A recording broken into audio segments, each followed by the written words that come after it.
By the Numbers, the quintessential Counter-Strike podcast. I'm your host, Richard Lewis. Duncan Thorne-Shields is the guest for the 99th time this season. Mate, we'll get to this at the end.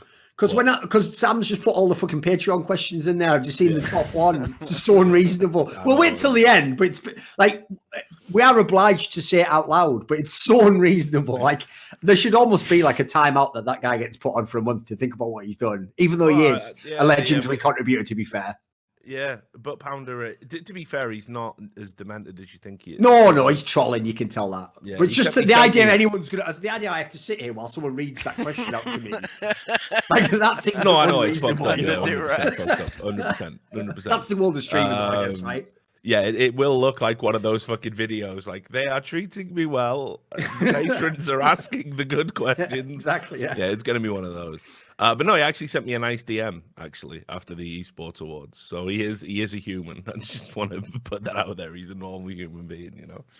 But anyway, yeah, it is by the numbers time, guys. We're doing it on a Monday today. Before we get into the show, before we do shout outs to sponsors and everything else, I do want to just draw your attention to an article. I'm going to put it in the chat in Twitch for you, because obviously I've been doing a series of articles about games journalists kind of and their obsession with attacking esports personalities and esports institutions. And doing it usually by false or mischaracterizations in their reporting. So I'm going to put it in the chat now, guys.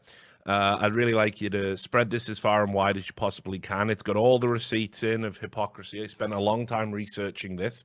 And there's going to be one more piece after this, and that should put a pin in it. Oh, is this the third part? Right. Yeah, it is the third part. Yeah, I was working on it this weekend. So I took Sunday off to basically get this done. So there you go. Make sure you get it. Make sure you spread them and get it out there, because I think this is the one that lights the torch paper where they're going to come after me. I think it's also hilarious. By the way, I can already tell me, because you put in all the shit about the things they've said on Twitter. Yeah, you see, but when you hold up that mirror, that's what'll get you wrecked, of course. Yeah, they don't like that very much.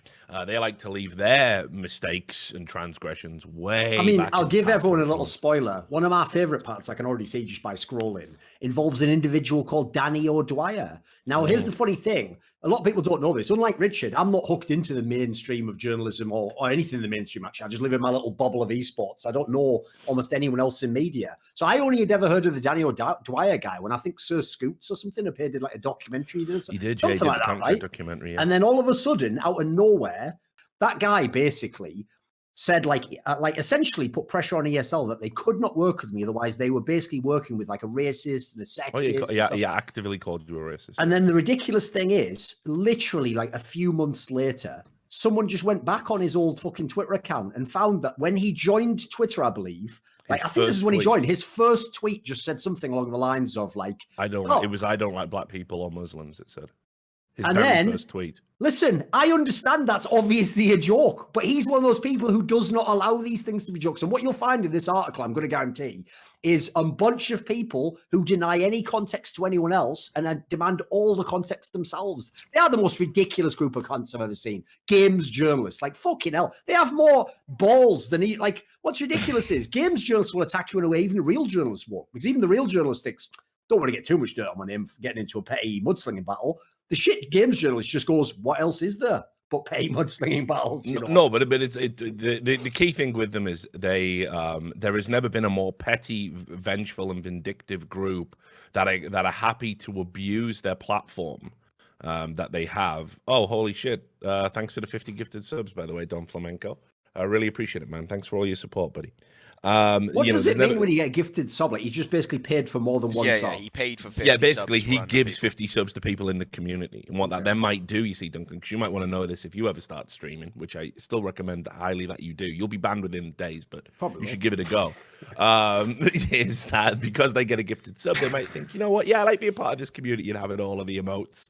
So what I'll do is I'll keep it and stay part of that community, and then they, when they take it on with the Twitch Prime or whatever. Oh, it's a good concept. Yeah, so it's a way to help grow your community from which is. You're definitely right. I would just be banned within about 4 days, like you say. Oh, questions for the chat. What do I think of Nigel Farage? That's a joke, by the way. For everyone out there who's so mentally ill, you thought you got me. That is a joke. As an Yeah, obvious We've vote. got I've him. never He voted loves in my life. Nigel. I've never voted in my life. Yeah. Never So voted. so anyway, there's never been anyone that's more petty or vengeful and spiteful and keen to actually abuse what their platform does than games journalists. Not even politicians, I would say. And yet they also are very intent to continually politicians at lie least about how fucking- they always say they don't have a platform. At least you have a politicians platform. like Apparently actually they don't. retire when they fucking get disgraced. Usually they have the good grace to do it, don't they? Yeah, like that's the thing. Actually, I learned about That that. is You know true. what? I myself learned this. I didn't know what impeachment meant. I thought it Hmm. literally was the process of removing you from office. What I didn't realize is apparently even like Nixon didn't have to leave office. You just do it because when you get literally impeached, which means your own side voted as well, it's like, how can you stay after that? Like, you pretty much have to leave. Except that's the thing in their world. They never have to leave, unfortunately. Ever, apparently. No, there is no impeachment process for games journalists. But anyway, so spread. You're absolutely right. Duncan, There should be one. Exactly. Bring it back. Yeah, There we go. I'll let you work on that, mate. You put that. I'll get the hashtag going. Yeah. You. Yeah, we need a hashtag. That's what we need. I'll let you work on that anyway, Resist mate. Kotaku. Yeah, but get that spread far and wide, guys. Really appreciate it. Put a lot of work into that, and we'll just timestamp all of this, and we'll skip straight to shout out the sponsors. .com obviously sponsor this show, sponsor my YouTube channel. Not that you would know it because we have to call them beep.com. Sam missed out a beep last time. We were walking on thin ice. I know. I let it slide. YouTube edited out, mate, so it was gone. Oh, did you? You're so good, Sam. He's so clever. It's He not cares there about now. that money. He needs that fucking money, Rich. Oh, he does, He's not, like, especially with Christmas round the corner. Christmas is coming. Couple the of Sam is getting accidental fat. slips, mate. You might have a bit of a happier time. You know what I mean? It helps the world. No, go I round. will get it, say I every guess. time you keep saying their name, that's another potential slip. So I just keep referring to them. I'll listen to now. this. It's right. Okay, right, fair enough. But anyway, they've been great sponsors. I think the Carrigan interview will be coming out either today or tomorrow. So keep an eye for that over on PCS. But do support them. If you're ever thinking about placing any bets on any esports events and you want to do it in a safe environment so you're not going to get wrecked or rolled, or you got to withdraw the money and mysteriously they can't do it that day, and then you go in and your account's been closed down for irregularities. We all know the shit that goes on. None of that happens. So definitely go and check it out. They're officially licensed and everything. And of course, shout out to all the patrons, which brought the show back from the dead. I don't know what we're going to do for the 100th episode, Duncan. I've been thinking, right? Because I want to turn over a new leaf in 2020. I'm going to be less argumentative on Twitter. I've decided, Duncan. It's not good for my health, and it's definitely not good for the health of the people I wreck. So I'm trying to be better. And I was just thinking, the original plan to do a 100th Brazil special, where we list all of the transgressions of Brazilian players and Brazilian fans in Counter-Strike ahead of the Brazilian major. Maybe that's just a little bit antagonistic and needless. I don't know. So I'm kind of thinking maybe we just do a thing. What would by the numbers be without being antagonistic, needless? That is true. That we wouldn't have a show. You're absolutely I agree, right. though. What we'll do is this. Since it's not like right now there's that much going on, it's mainly just from before. We'll just wait until the next time they really, really piss us off, and then we'll just go full bore. Okay, yeah, all right. So we'll give them a stay of execution. So we do need a special 100th episode. I don't know what we'll do for it, but we'll think of something. Hopefully, Maybe the patrons can suggest something. Yeah, exactly. Yeah, you fucking do it. Yeah, useless bastards. What are we doing then? Yeah, we're busy. You lazy assholes. Maybe we could do a collection of all of Joe Biden's outrageous speeches. Have you seen the one he's done now? No, what's the most recent seen the clip of him now? I don't know why I'm bringing this up, but you did also tweet out you wanted to do a podcast about anything other than Counter-Strike. Please get me out. Well, anyway, he did this speech where he was out there on the campaign trail, and I'll just read you what he said. He was talking about when he used to work as a pool attendant. He keeps bringing that up for some reason. I guess it makes him. Where's this going? Fucking hell. Right, well, no, but you tell me, mate. I'll read it word for word for you. Give me a break. I have hairy legs that turn blonde in the sun, and the kids used to reach in the pool and rub my leg down and watch the hair come back up again. And I'll tell you what, the guys I worked with down here, they were all guys at the time. I don't know what any of that means. Holy shit! He accidentally veers into sort of transitioning or something. Yeah, like some sort of weird. I don't know I don't know what's going on there. Honestly, I think as I've said for most of the campaign trail, I think he's veering into what is clearly easily diagnosable dementia, and it has to stop, and it's not going to stop. It's getting to the point of absolute awful tragedy. But you just listen to that clip, Duncan. You listen. Sounds amazing. Yeah, that's what we can do for the 100th episode, I guess. Like Biden's gaffes. There you go.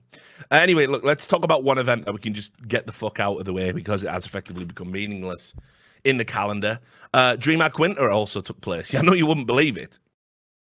But Dreamhack Winter took place at the same time as ECS, and motherfuckers out there forgot about Dre. Nobody cared. So I'm just gonna remind you guys about what happened because I know none of you watched it. So anyway, the big story coming out of there was that the teams that went were Mosk Kalk, good team, Swedish, Heroic, a Finnish team called SJ. Furia, jumpy guy on if anyone knows that guy. The guy, yeah, exactly. Before Furia, Godsent, Crazy with a 4, Tricked, and Forza. So a solid tier 2 event. And for me, the big story here is that kind of Forza went through and won it, and Furia and Heroic and Crazy, the 3 teams you might have thought were in with a chance, didn't even make it to the final. Didn't even fucking get close to the final. I'll be honest, I watched the Furia Forza game that Furia lost, and that is the only game. By the way, I didn't watch this tournament. I was obviously watching the other one and doing work. But I saw a clip from that game. Everyone was loving it. That one where that Jerry guy did a 1v5 on the piss round. Now, here's the problem, right? Yeah. From his end, well done, mate. You did it perfectly.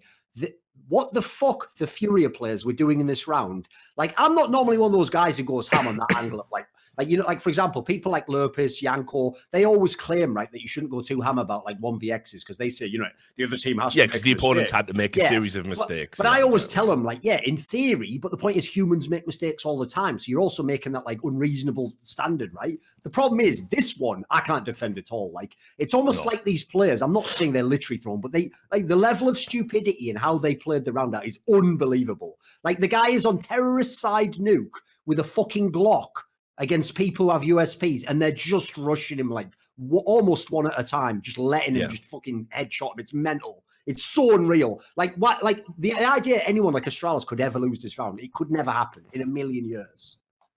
I mean, the ridiculous situation that we've seen Furia kind of get themselves into, it's very hard to kind of put a finger on how far they've fallen since the last ECS, which is where they had their rise and they were able to beat Astralis. To where they are now, it's actually crazy because they've made a roster change that in theory should strengthen them, and they just don't look anything like the team that burst into the top 5 back then.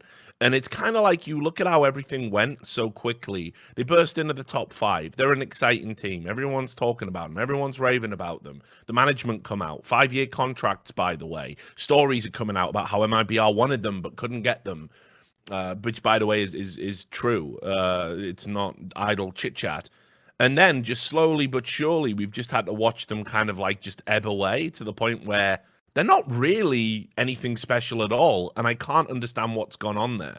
I don't understand why, like you say, in situations that are eminently winnable, they suddenly look like shadows of themselves. I don't understand why Yuri, who looked like a guy that maybe even could potentially eclipse Keserato as a talent, has kind of like dropped off. I don't understand how all of the exciting, aggressive tactics that they were implementing suddenly don't seem to be in their playbook. It's like if you look at Furia today, and again, I'm specifically talking about this Forza series. If you go watch that, and then you compare it to the Furia that we all were raving about when they burst out of DCS, it doesn't look like the same team at all. And I cannot figure out for the life of me why that's happened.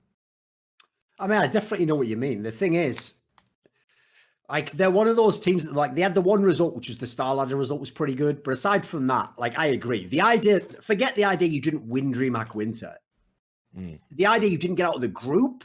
What the fuck? You didn't even have the best group necessarily. Like, I'm looking at it now. Yeah, no, it's crazy. I think you actually had the easier group. Like, remember, everyone, like, whatever, I won't go into that. But basically, the basic point is, like, I agree. The problem that makes the Furia team underwhelming is the idea that you can do results like that. Like, you have one that looks positive and then one that's absolute shit on, like, a totally unacceptable level, like an unbelievably bad level.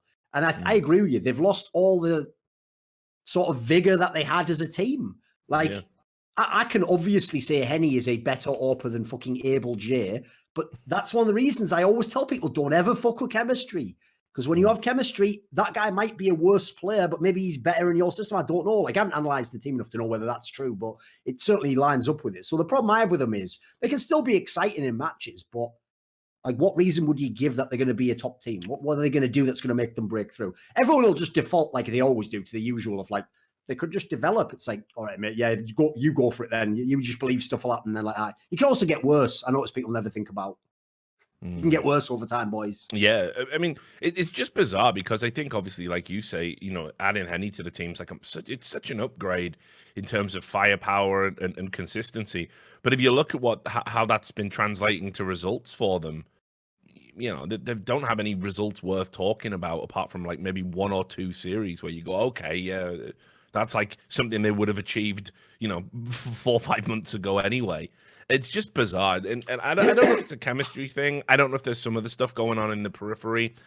Put it this way: if I was a player like K Serato or again Yuri, who I still think is a good prospect, a good talent, the idea of still being like weighed down by those 5-year contracts, which is some of the most sort of unconscionable contracts I think I've ever heard about in Counter-Strike, really strengthens the org's position almost universally across all of the verbiage within it. Any 5-year contract in esports does that.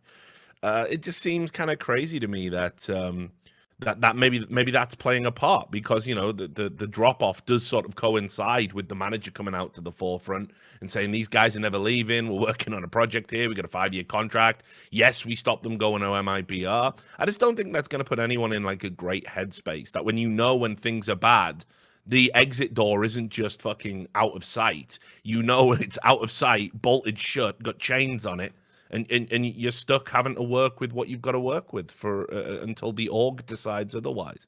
I don't know if you think that's a fact. I agree with all that. I would throw in as well, the thing that I think makes their position even tougher is that it's not like MIBR's setting the world alight. So obviously every MIBR fan hopes Yuri or fucking K Serato's the next player to join MIBR. So every time Furia underperforms, that is what even Brazilian fans are going to think. So they can't even really cheer you on like they used to the old Immortals team. It's like, well, they're not the best at Brazilian team, but hey, they're cool.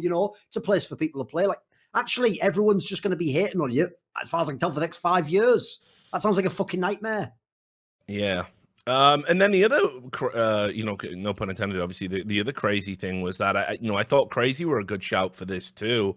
I know, sure, they lost Nexa and Hunter to G2, but I still think they've been doing well enough to certainly make it to the final of a tournament of this size.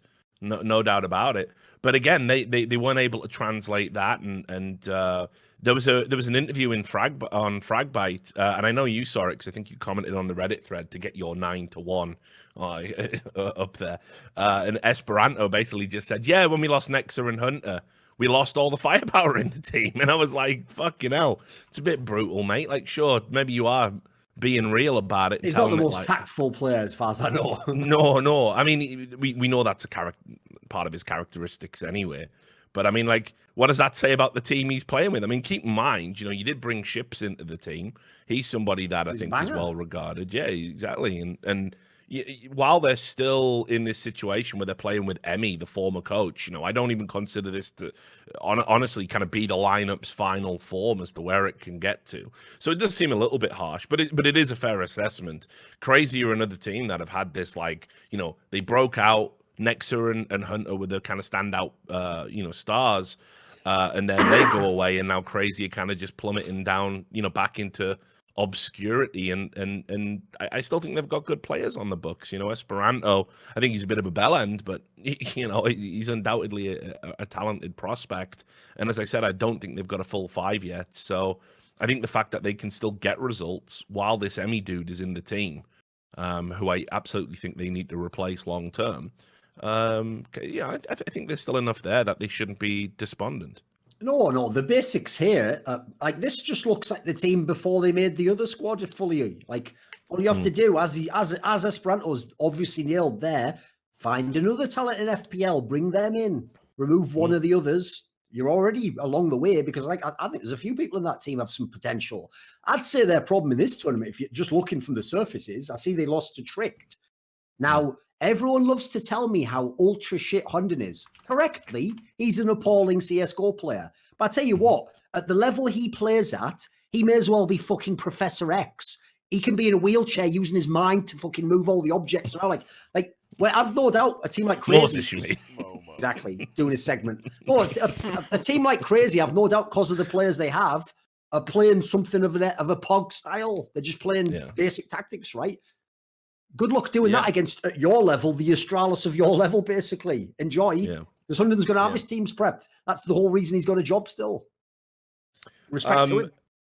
And then the winner, we'll tip our hat to Forza, the Russian team. They're a very odd, kind of roster for me. I think, I see them go to these lands, and more often than not, they make it to the final if they don't win, and they take a lot of big scalps on the way. And then you try and follow them online, and they perform terribly. They can lose to anyone, mate. Oh yeah, they do. Like very often, they lose to teams that you just haven't heard of. But they definitely have some, talented people on the roster. A lot of people like this Exapower. Everyone raves about him. I think there's a little bit more to Forza than that. But I really cannot figure them out as a roster. They seem to be wildly inconsistent, except when it gets to these tier 2 lands, when it's almost like they think, well, fuck it, like we'll knuckle down and we'll win these. Like no problem. They play in an online series as soon as the event's over. They lose to some Russian shitters you've never heard of. So I don't know if that's an indictment about online Counter-Strike and some of the shenanigans that goes on, or if it's an indictment about Forza, honestly. But they seem to be a team that's been knocking on the door to get into that top 15, maybe kick up, be knocking on the door of a top 10 for a while, which would be a huge achievement for them, especially in the CIS region where we all know sponsorship and support isn't what it should be, considering the plethora of talent they have out there. But what I fully expect to happen now is they've won a sizable tournament, and they'll probably go back to doing nothing online for a month or two, and then go to a Copenhagen games and win that or something. Yeah, I agree. Like one of the things I like about the Forza team is like I haven't watched them at this tournament, but I watched them when they were at the major. Trying to make it into the next stage of the major, and some of the smaller lands in the past. Obviously, they were at that Blast Pro series when they made the final. I actually think they're a team that has potential. Like they look pretty solid. Like first of all, if you followed CIS Counter-Strike, except for the teams around the legendary in-game leaders, most of them have no fucking clue what they're doing tactically. This team doesn't look terrible. Like they actually look pretty decent. They remind me sort of when a Vanguard first started to rise up. I've got a bit of that feel about them. So I don't write off the idea they could keep getting better and potentially reach top 10. They've got reasons that they could. I would say this, in fact, with where they are, because I still think their profile is tiny. Because, like you say, look at the tournaments that they're coming to and winning or making the final. Unfortunately, the tournaments people don't watch. I mean, in this case, literally don't watch because you're watching a different tournament at the time. I would just say this. If teams out there, I know there's a lot of orgs coming in the Counter-Strike, want to go out there and get, instead of making your own squad, Jason Lake style, and until this lineup, only being able to get this one good player here, this one sort of good player, and then you have to put 3 players who just washed up or bad. Just get this whole team. I doubt it's super expensive. I don't know what the Russian contract they're on is, but their org is not a massive esports org. So I would just say, like, this wouldn't be a bad bang for your buck if you could get them at a reasonable price to get a team like this.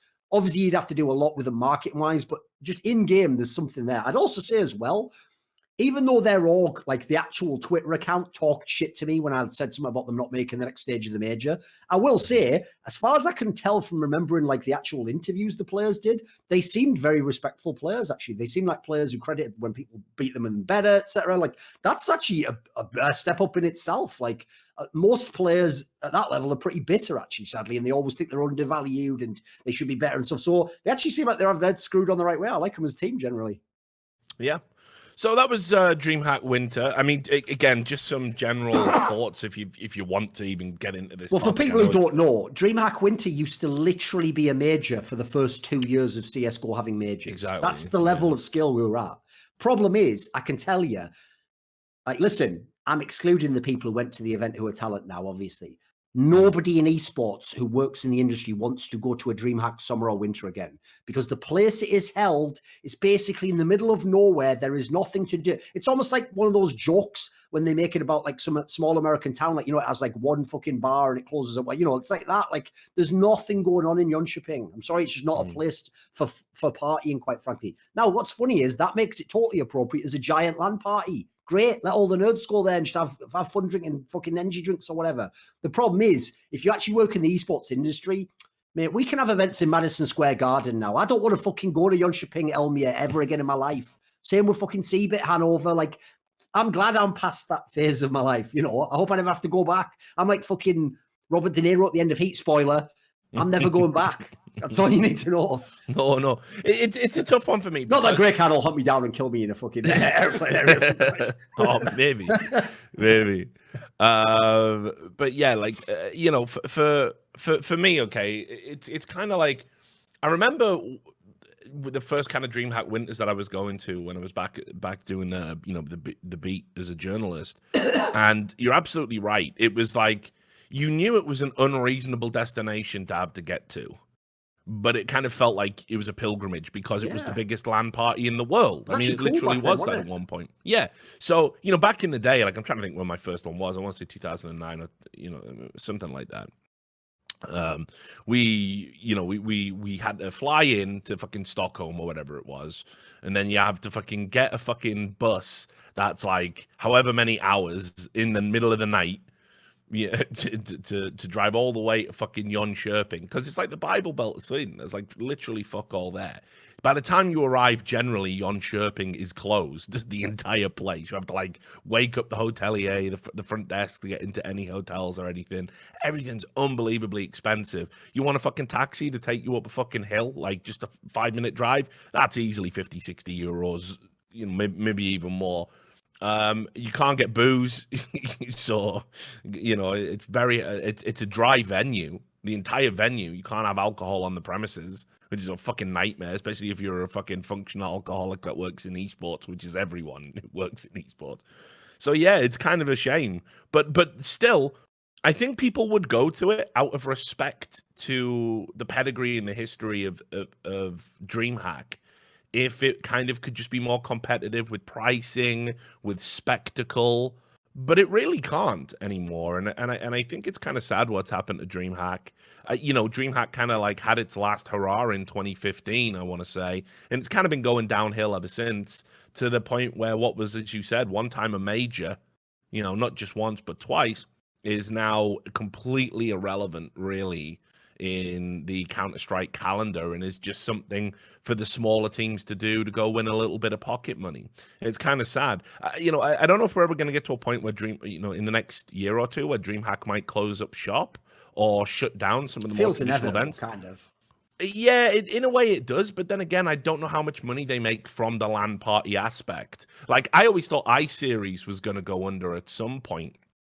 Instead, Multiplay got bought, made a bunch of millions, and now the iSeries is propped up by having Yogscast go there or whatever, you know? So maybe it'll just transition into being something else. I don't really know enough about the financial particulars, but it does feel like the Dreamhack that we knew is essentially dead, and what we've got now isn't, because it doesn't even have the same edge or the same brand. No, that's actually the worst thing about it, is like, for people who don't know, the coolest thing about Dreamhack is back then, they were everything ESL wasn't.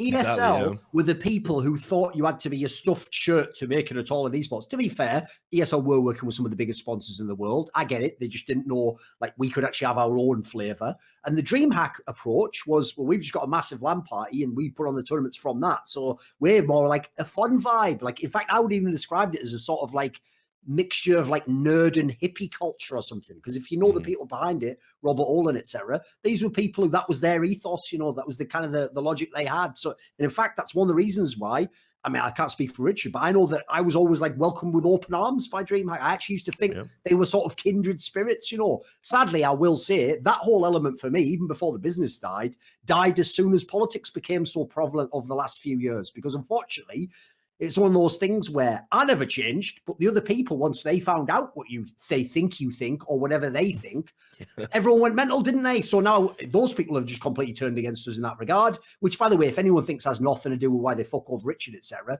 you live in a fucking dream world. That's also tied into that sort of a thing. Yep. And so sadly for me, I'm not saying this to hate on them. Like, I'm sure the LAN party part's still good if you're a kid and you're in Sweden, but it doesn't have, like, the esports side contains none of the spirit of what I considered Dreamhack, which used to be, I thought, a really cool thing. I have to say, the saddest thing is they're like the cliche. They sold out literally to the man in esports, and they were the ones that got changed. If anything, the ridiculous thing is ESL came more towards their bloody way and met him in the middle. Yeah. It was super sad what happened with Robert Hall, and for those people tragic. who don't know, yeah, like I wrote an article about it way back when. That's going to be one of the points where it started to die out, right? Oh, I mean that for me is that's ground zero for me. Like, basically what happened was Robert Olin, who was like the kind of founder of DreamHack, the guy that he kind of steered the ship, made it what it was. You used to be very hands-on. He's an amazing character as well. Yeah, just a wild, eccentric, really fun guy to be around. He was embroiled in some issues domestically, and so what he did was he transferred his shares of the company over to his father because he suspected that something was going to happen that might mean he might have to give them up. So if he didn't have ownership of them, he wouldn't have to give them up. So he transferred them across to his father and said, look after these until I get free and clear of these domestic issues. And then when the domestic issues had sort of petered out or looked like it wasn't going to go the way he thought, he said, right, can I get my shares back? And his dad went, nah, I'll be keeping these, actually. I run the company now and you're fucking fired, you cunt. Like somehow out of that fucking Smallville TV show, where they had like Lex Luthor's dad was always wrecking him or whatever. It's like, what the fuck is this shit? Where they're all doing hostile takeovers every week. And then basically what happened was all of the staff at DreamHack, all of the people that Robert Olin had basically employed and given their starts to, all turned around, and instead of standing with Robert Olin, they completely fucking betrayed him. And that was so outrageous. That was so outrageous. And these are the guys, by the way, the same dudes who, when I talk about the grudges Hellspawn had, and that's why he put out that twit longer about the loader incident, which was a complete fabrication. The reality is as well, a lot of the people at DreamHack held a grudge with me because I was Robert Olin's boy. He gave me my first fucking hosting job ever. He was the guy, in 2013, I was interested in doing desk work because I've been doing podcasts and stuff. And DreamHack had explicitly said, it's one thing if you do it for like, some of our smaller events, but you're just not good enough to do it for CS, which is which is a big thing. So they said I would never be a consideration to be talent for DreamHack. And then, of course, I went on to host almost everything for them, like even Heroes of the Storm. It was Robert Olin who fucking pushed me into what it was. Robert Olin who was basically my champion, while the likes of Grey Khan and people like that didn't want me at all. So when Robert wasn't at the company anymore and I was still working at DreamHack, which probably on principle I shouldn't have been, but back then I needed the money and I needed the status to kind of like climb the ladder to get to where I wanted to be. So I made a decision to sort of, I do think I remember asking Robert if he was okay with it, and he said he didn't have an issue with it. But that was back when we talked. But anyway, yeah, I mean, those guys did have a massive problem with it because I was the one that, essentially broke that story. I was the one that put the interviews with Robert Olin out there. I was the one that was very vocal saying this is a disgrace and this is essentially the death of DreamHack as we know it. So I had this very uneasy working relationship with them. And then if you ever wonder why they were very quick to throw me under the bus when the loader thing went down, that's why. Because there was all this baggage in the background. So, but yeah, I mean, that for me was the point where it all changed, because they went from being a company that wasn't afraid to take risks, and wasn't afraid to do things a little bit edgy, a little bit different, and they went to being another fucking spreadsheet bean counter company that just wanted to make money in esports and ended up selling to MTG. One thing to chuck on there as well. I will absolutely here categorically state I have not been to a DreamHack event since I think I did the first Malmo, and that was it. So I think we're going to say, I think that was April of 2016. I haven't done any DreamHacks since then on location. So I don't know what's happened in the years since. But I will say this. Another reason why it never made sense to me that they tried to pivot into like, let's make money from esports I know, is because one of the things a lot of people didn't know that was the dirty secret of Dreamhack was that all the fucking people behind the scenes who were working, doing stuff at Dreamhack events were volunteers. And they used to just get bought like some fucking beers at the bar at the end of the day. And they would all, if they all had one of those Dreamhack shirts on, I was told you're a volunteer basically. And I would ask I remember asking this girl, like, why the fuck would you volunteer to like put up scaffolding and work at an event for 4 days though? You know, it's like a job that should get paid. And she was like, yeah, but you know, the community and it's fun. And, you know, I'm getting to like experience something. And I just remember thinking, like, is this a fucking cult or something or an actual company? So I hope those people eventually got paid and got like fucking jobs, etc. Because the idea that right up till 2016, I think it was 2015, I remember them still doing that. The idea in 2015, you're still running game like that, using basically like free labor, and then you're trying to make money off that. Come on. Oh yeah. You're having a laugh. Yeah. But that was part of it. Like back when Robert was there, I don't think people minded because he always made up for it in other ways, right? It wasn't like you didn't have this employer-employee relationship when you were working at Dreamhack. You know, it was like, listen, we've all got a job to do. We're all like a family, you know, whatever contrivance you want to use.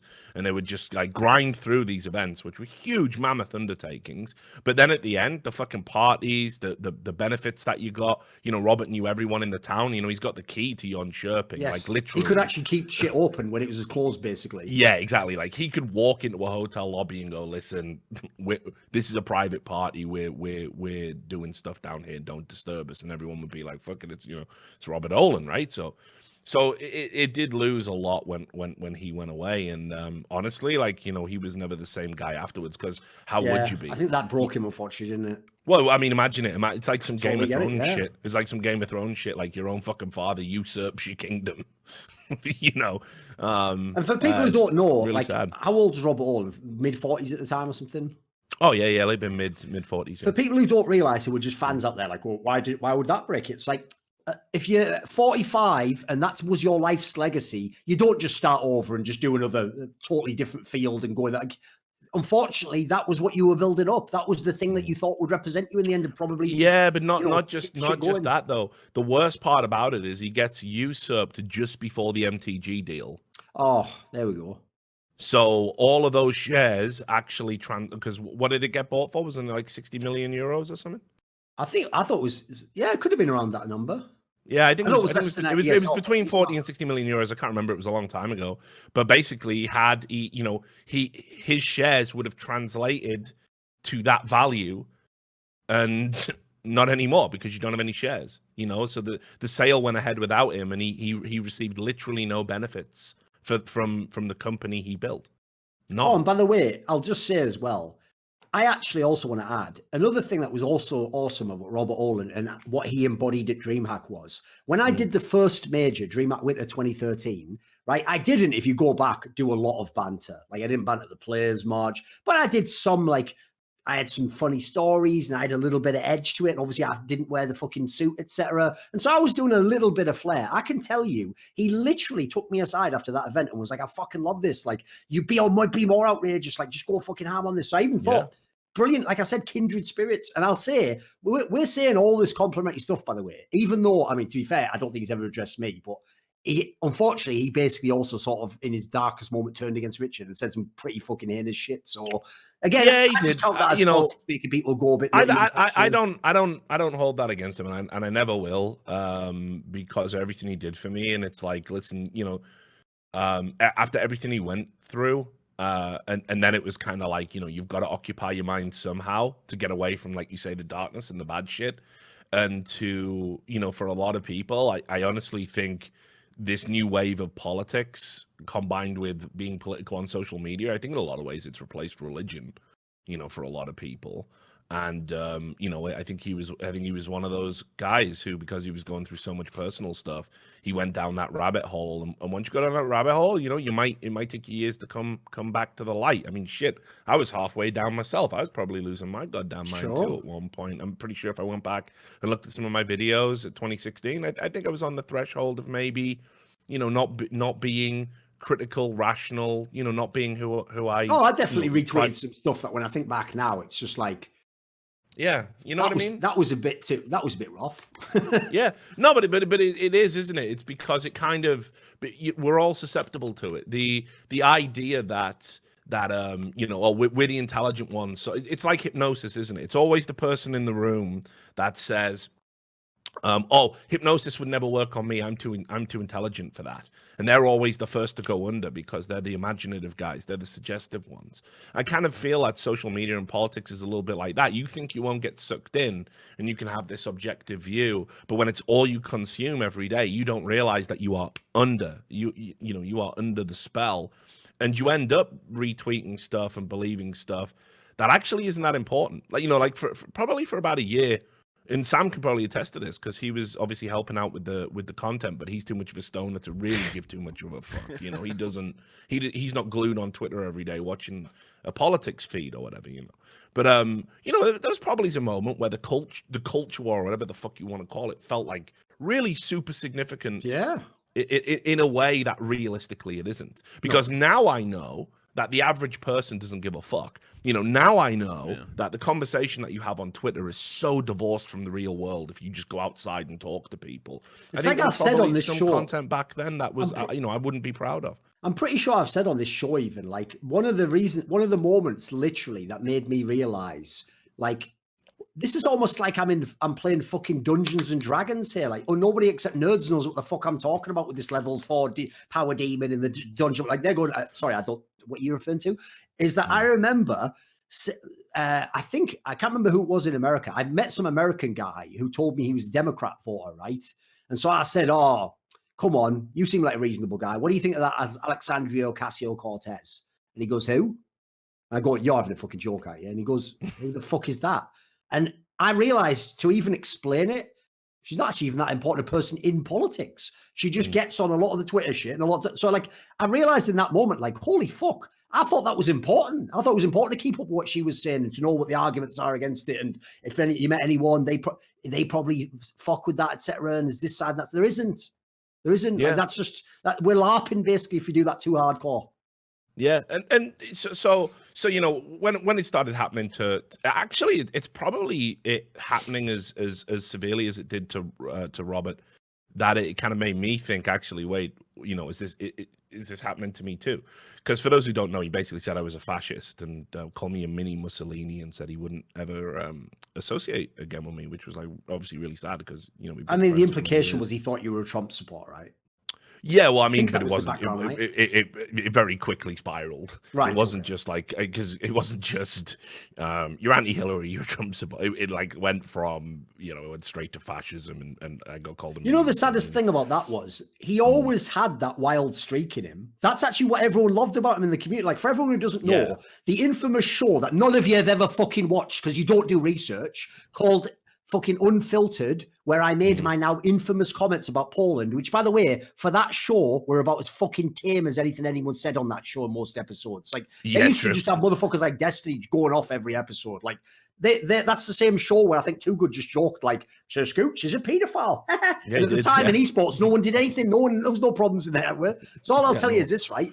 On that show, I remember Robert Owen coming a bunch of times, who definitely had a few brandies before. Oh, man. Just saying ridiculous. Like, he would literally make like 4chan level jokes like, Hitler did nothing wrong. And then everyone on the show would be going, fuck, I don't know about that, Robert. Everyone would be trying to talk him down like, well, you're just joking there, Robert. He just defend a ridiculous position. So unfortunately, I could totally see how that imagination, when it goes dark, is going to go dark as well.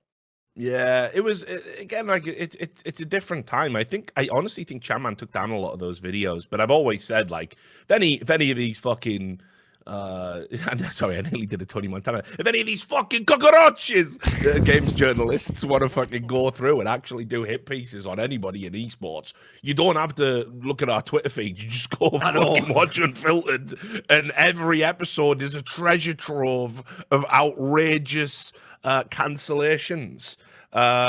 So yeah, it's but anyway, back to the point. Like, I just think he went through like more than I could ever sort of conceive of. And you got to do what you got to do to survive when you're in that kind of situation. And if he needs to distance himself from people and essentially get a hobby, I guess you would call it, to focus his mind on, I don't hold that against anybody. This isn't like some random, Twitter pleb calling me a fascist because one time I retweeted Ben Shapiro or something. This is a dear friend that gave me my start in esports, helped me get on television, and helped pave the way for the career I enjoy today. He can say what the fuck he wants about me, and I'll take it on the chin. That's just how that works. But anyway, yeah, Dreamhack, it's a sad story, I think. I don't know if it'll go under. We'll have to see. But I think they should probably scale back on the tour. I guess that segues into a bit of news. They did just announce, actually, while we're talking about Dreamhack, that they're doing an event in Delhi, which I've said this before on the show. India is considered it's considered such a big market because obviously, for those who don't know economically, because I know there's a lot of people that sort of mock India and everything else. India, obviously, I think for the last 2 years, produced the most billionaires. Sounds about right. Could be. In the world. The problem with India isn't that it lacks wealth; it's that there's a huge disparity, and that's linked to all sorts of endemic corruption and which is why problems. it's considered a joke, though, because what happens is, as you're saying, someone thinks, India, that's an emerging market. It's got all sorts of things going on there. Oh, that'll be, this tournament's got big money. Let's go. And then inevitably you go, and those were the scammers. Those weren't the real people who had money. You get fucked. So unfortunately, as it happened with the too many stories, isn't there? Yeah, the Indian Games Carnival, which definitely set esports back in India. But there's been a couple of events now. And a couple of moves. You obviously remember Optic India and how that worked out. But basically, now that South America is kind of becoming like a conquered territory in terms of, we're getting infrastructure in there for esports. We've got an audience there. We can actually turn a profit on an event out there now. India is going to be the next desirable place because very easy to get things done. It's not like in America where fire codes, labor codes, you gotta have a union, you gotta have union workers build your rigs, all of these like legislative issues to make sure stuff gets done properly and safely. In certain countries, you can grease palms and get things done quicker and bigger and better for a fraction of the price. And that's just, again, that's a dirty little secret about our industry in general and why we choose certain countries globally around the world to have our events in.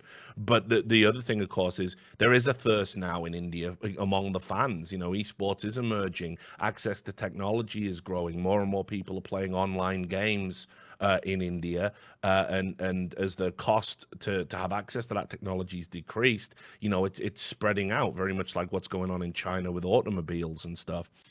So I think it's a good market to move into, but I also kind of think it's indicative of kind of the direction I expect Dreamhack to maybe take, and that is that it's going to focus on this global tour. But I think some of the more prestigious events, especially the ones in Sweden, because Sweden is outrageously expensive, I think they'll start to fall by the wayside. And I think in a couple of years, we'll probably see Dreamhack have like one event in Sweden just because it's where they're based as a company. When in the past I've said, because I've pointed to this, like basically I've tried to be the just bearer of the future times in this sense. It was obvious about 2 years ago that as all the other properties in esports battle for the calendar and try to expand and take up more and more space and just not let anyone else have any events, as you see in here, Dreamhack Winter, former premier event, gets absolutely cocked by a theory, a company within the same fucking parent company. That shows you that they don't even have power to request that doesn't happen. So one of the problems is it was always the case that Dreamhack was going to be like the little guy in the fight, as it were, but it's worse now because when you hear the stories about the upcoming landscape of the next year or two, the name that might be like, well, let's see who can take over. It's never Dreamhack. It's Blast or it's ESL or it's someone else. So the idea is, I think Dreamhack's unfortunately hit that critical mass where it's not even like the others might succeed and beat them. If the others don't, someone else will come in, take that spot and take over. Like Dreamhack cannot be the one, as far as I can tell, that ever dominates the scene and becomes number one. It's got no chance. There's no reason it would. So anyway, we'll wrap that up. We spent a disproportionate amount of time on it. The big event, ECS. And what an event it was. Had a lot of fun watching ECS. I want to definitely take my hat off just to face it in general for that event. Everything went smoothly. Everything went on time. I didn't see any tech issues. They had an interesting cross section of talent, including Get Right was on the desk. I didn't get to see him while he was out in Vegas because I've been too busy. But you know, I felt Get Right, considering it's only his second time on a desk. Is it? That sounds about right. Yeah, I think you know, he's still learning some pacing, but I thought his insights were really, really good. And you know, I wanted to bring him in as on the desk with Forrest back when we were doing E-League, is kind of and have them do some guest segments there. When Nip obviously wasn't in the majors, it was going to be a big thing. We were going to have like, oh, Nip finally made it to the major and reveal we were going to have Forrest and Get Right do some analysis segments, because I think both of them will transition into that role very easily with the minds they have for the game and the way that they're able to talk. So I thought he did well. So that was nice. So I thought overall, very good event. I'll give you one note though, because on the Get Right topic, I keep it real, mate. Here's the thing, right? I said this on Twitter. This just shows, this is where people make themselves look like a fucking joke, right? People can't stop telling me on Reddit that fucking Pimp should never be allowed to be on a desk because of his accent. Now, Get Right, to this day, has almost never improved in his English accent since I knew him 10 years ago. Now, luckily, I don't get triggered by accents. I myself tune into their accent, and then I've made up the difference, no problem. And especially if they're likable guys like Get Right, like Pimp. They've all got their own reasons to be like that. So I feel like the double standard of people just, I didn't see anyone anywhere on Reddit, Richard, say anything about the accent. Even though he absolutely, if he says the sentence, I just jumped on a Deagle Eco, he will say, I just jumped on a Yiggleico. Now, that's way worse than Pimp saying anything.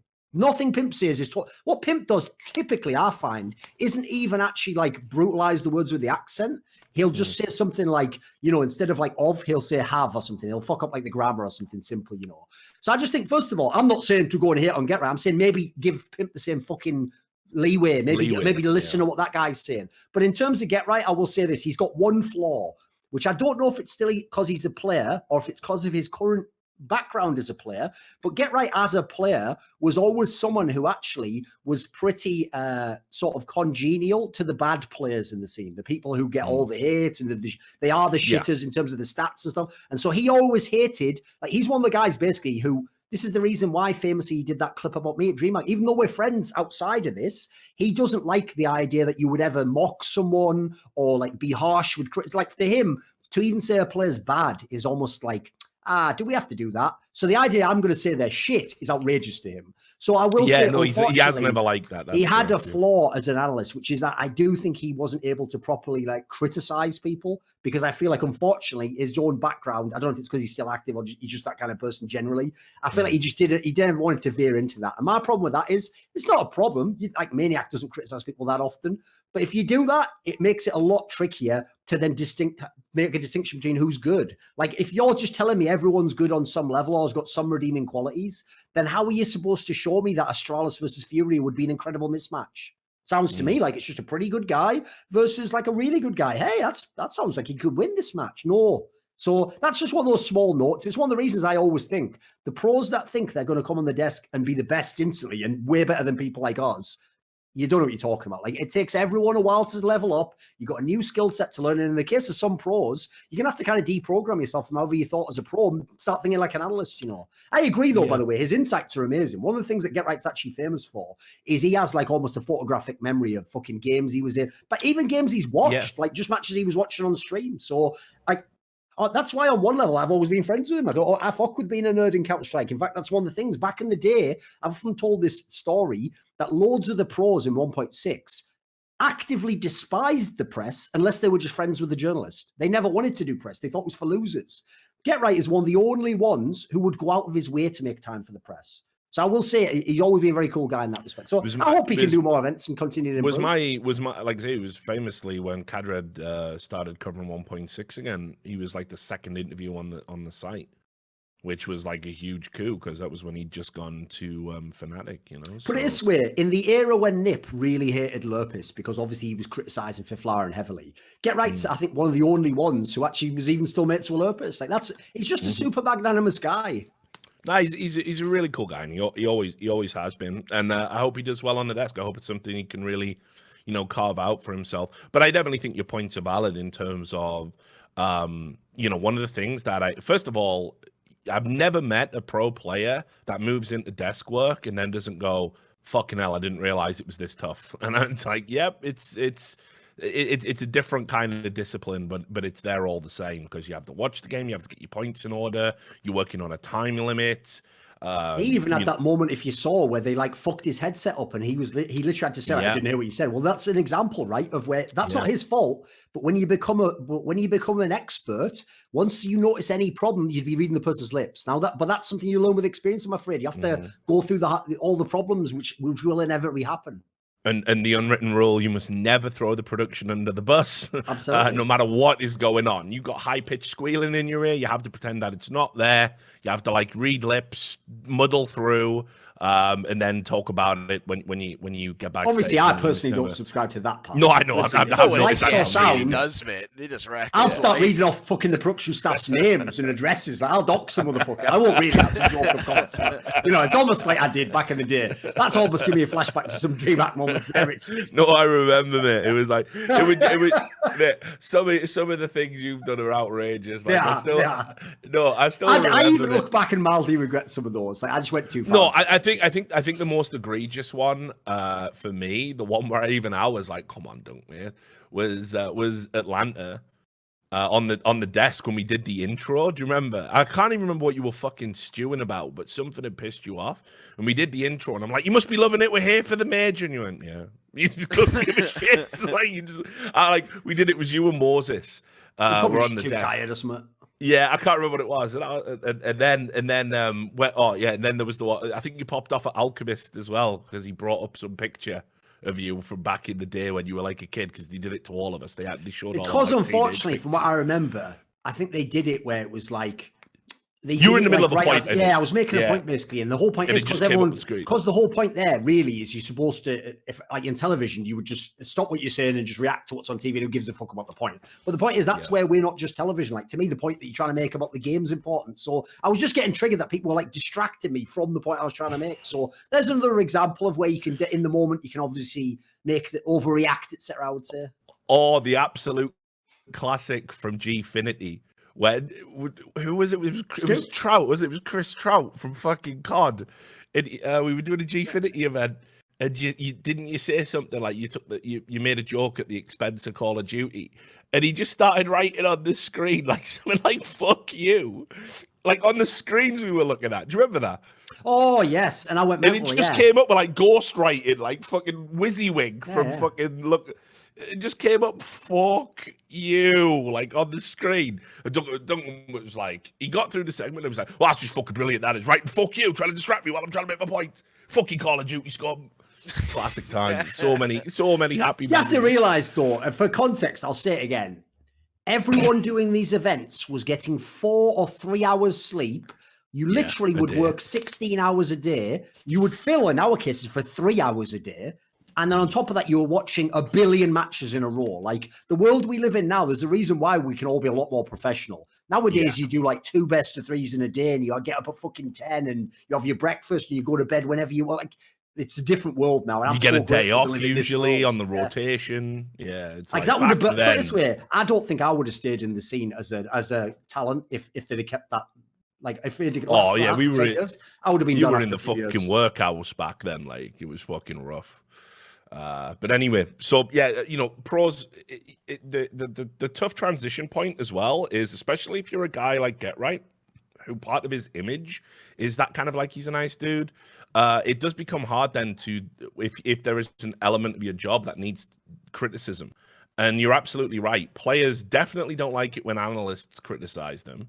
The prescribed wisdom is, well, what the fuck do they know? How can they do it? And the ex-players that have transitioned into that role, they often don't criticize individual players or anything like that. That was one of the reasons why I always both Moses does it when he's on the desk, and when we used Moore at E-League, because Moore was like close enough to being a player that he had the kind of chops in that sense that he was a player, but he fucking teed off on players when they were having bad games and would call out their mistakes and stuff like that. That's why I always thought Steele would have been perfect for desk analysis work as well. He just doesn't hold back and says, this person made a mistake here, he shouldn't have repeaked here, he fucked up here, and he let his team down and cost them the game. And I think that's an important part of any sports narrative, right? You go watch the NFL, no one's taking it easy on fucking Baker Mayfield, and the Browns are having a fucking nightmare.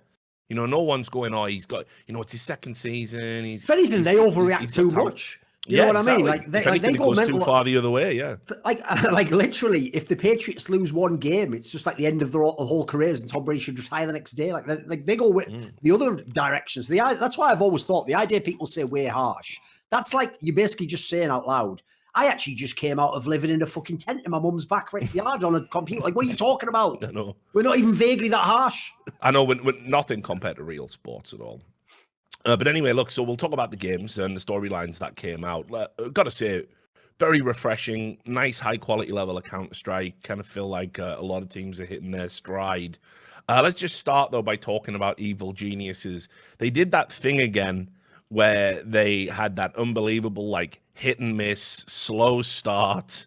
We were served up a potentially tantalizing prospect. Evil Geniuses Liquid was like one of the first like big best of threes in the tournament. This is the big NA rivalry. This is the established order, the team that should have had an era, and the new upstarts that have finally ascended after coming from NRG.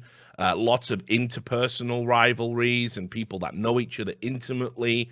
Should have been a classic game. What we actually got served up was a little bit tepid. The Inferno, which is like EG's pick, one of EG's strongest maps, was the 16-14 Liquid. Liquid absolutely fucking dominated them.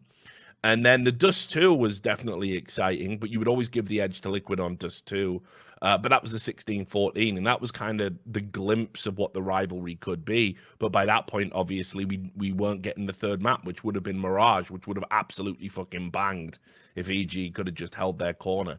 Because I think Liquid are kind of vulnerable on that. But anyway, they then go on. They beat NIP in a best of three. They didn't look polished at all. They really limped across the finish line there and could have just as easily lost. But I kind of felt at that point, that's where EG usually kick on. And the Astralis series, again, it was like Inferno should have been a lot better than it was. There was too many mistakes from EG. Nuke, I think they were lucky to win it all. And then they just got absolutely dominated on Overpass. Astralis just remain kind of the benchmark on that map right now.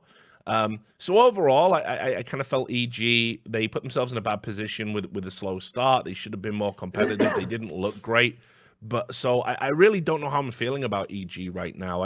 As I say, they seem to be a one tournament on, one tournament off kind of team, and that's not conducive to creating an era or establishing yourself as a true great in the space. Yeah, my problem with EG is this is an example of a result that is really deceptive, because when you see that they got third to fourth, okay, look at the teams here. I mean, the HL TV top four was in the top four. That's fine. You see that they lost to Astralis and they still won a map. Hey, that's pretty good. Astralis is the number one team right now. But then you look into the details and put the context there. Who did they beat?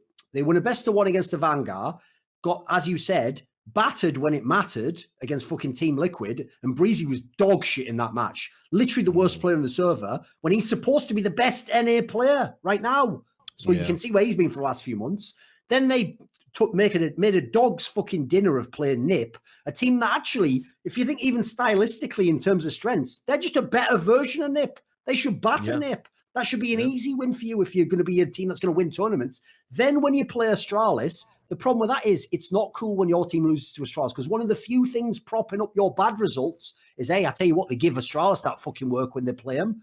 You didn't this time they actually had, since moving to EG, they were ahead in head-to-head meetings. They were wrecking them. And the sad that was thing why is, when I had to put my predictions out, I fucking said, like, I think EG have got this. Call.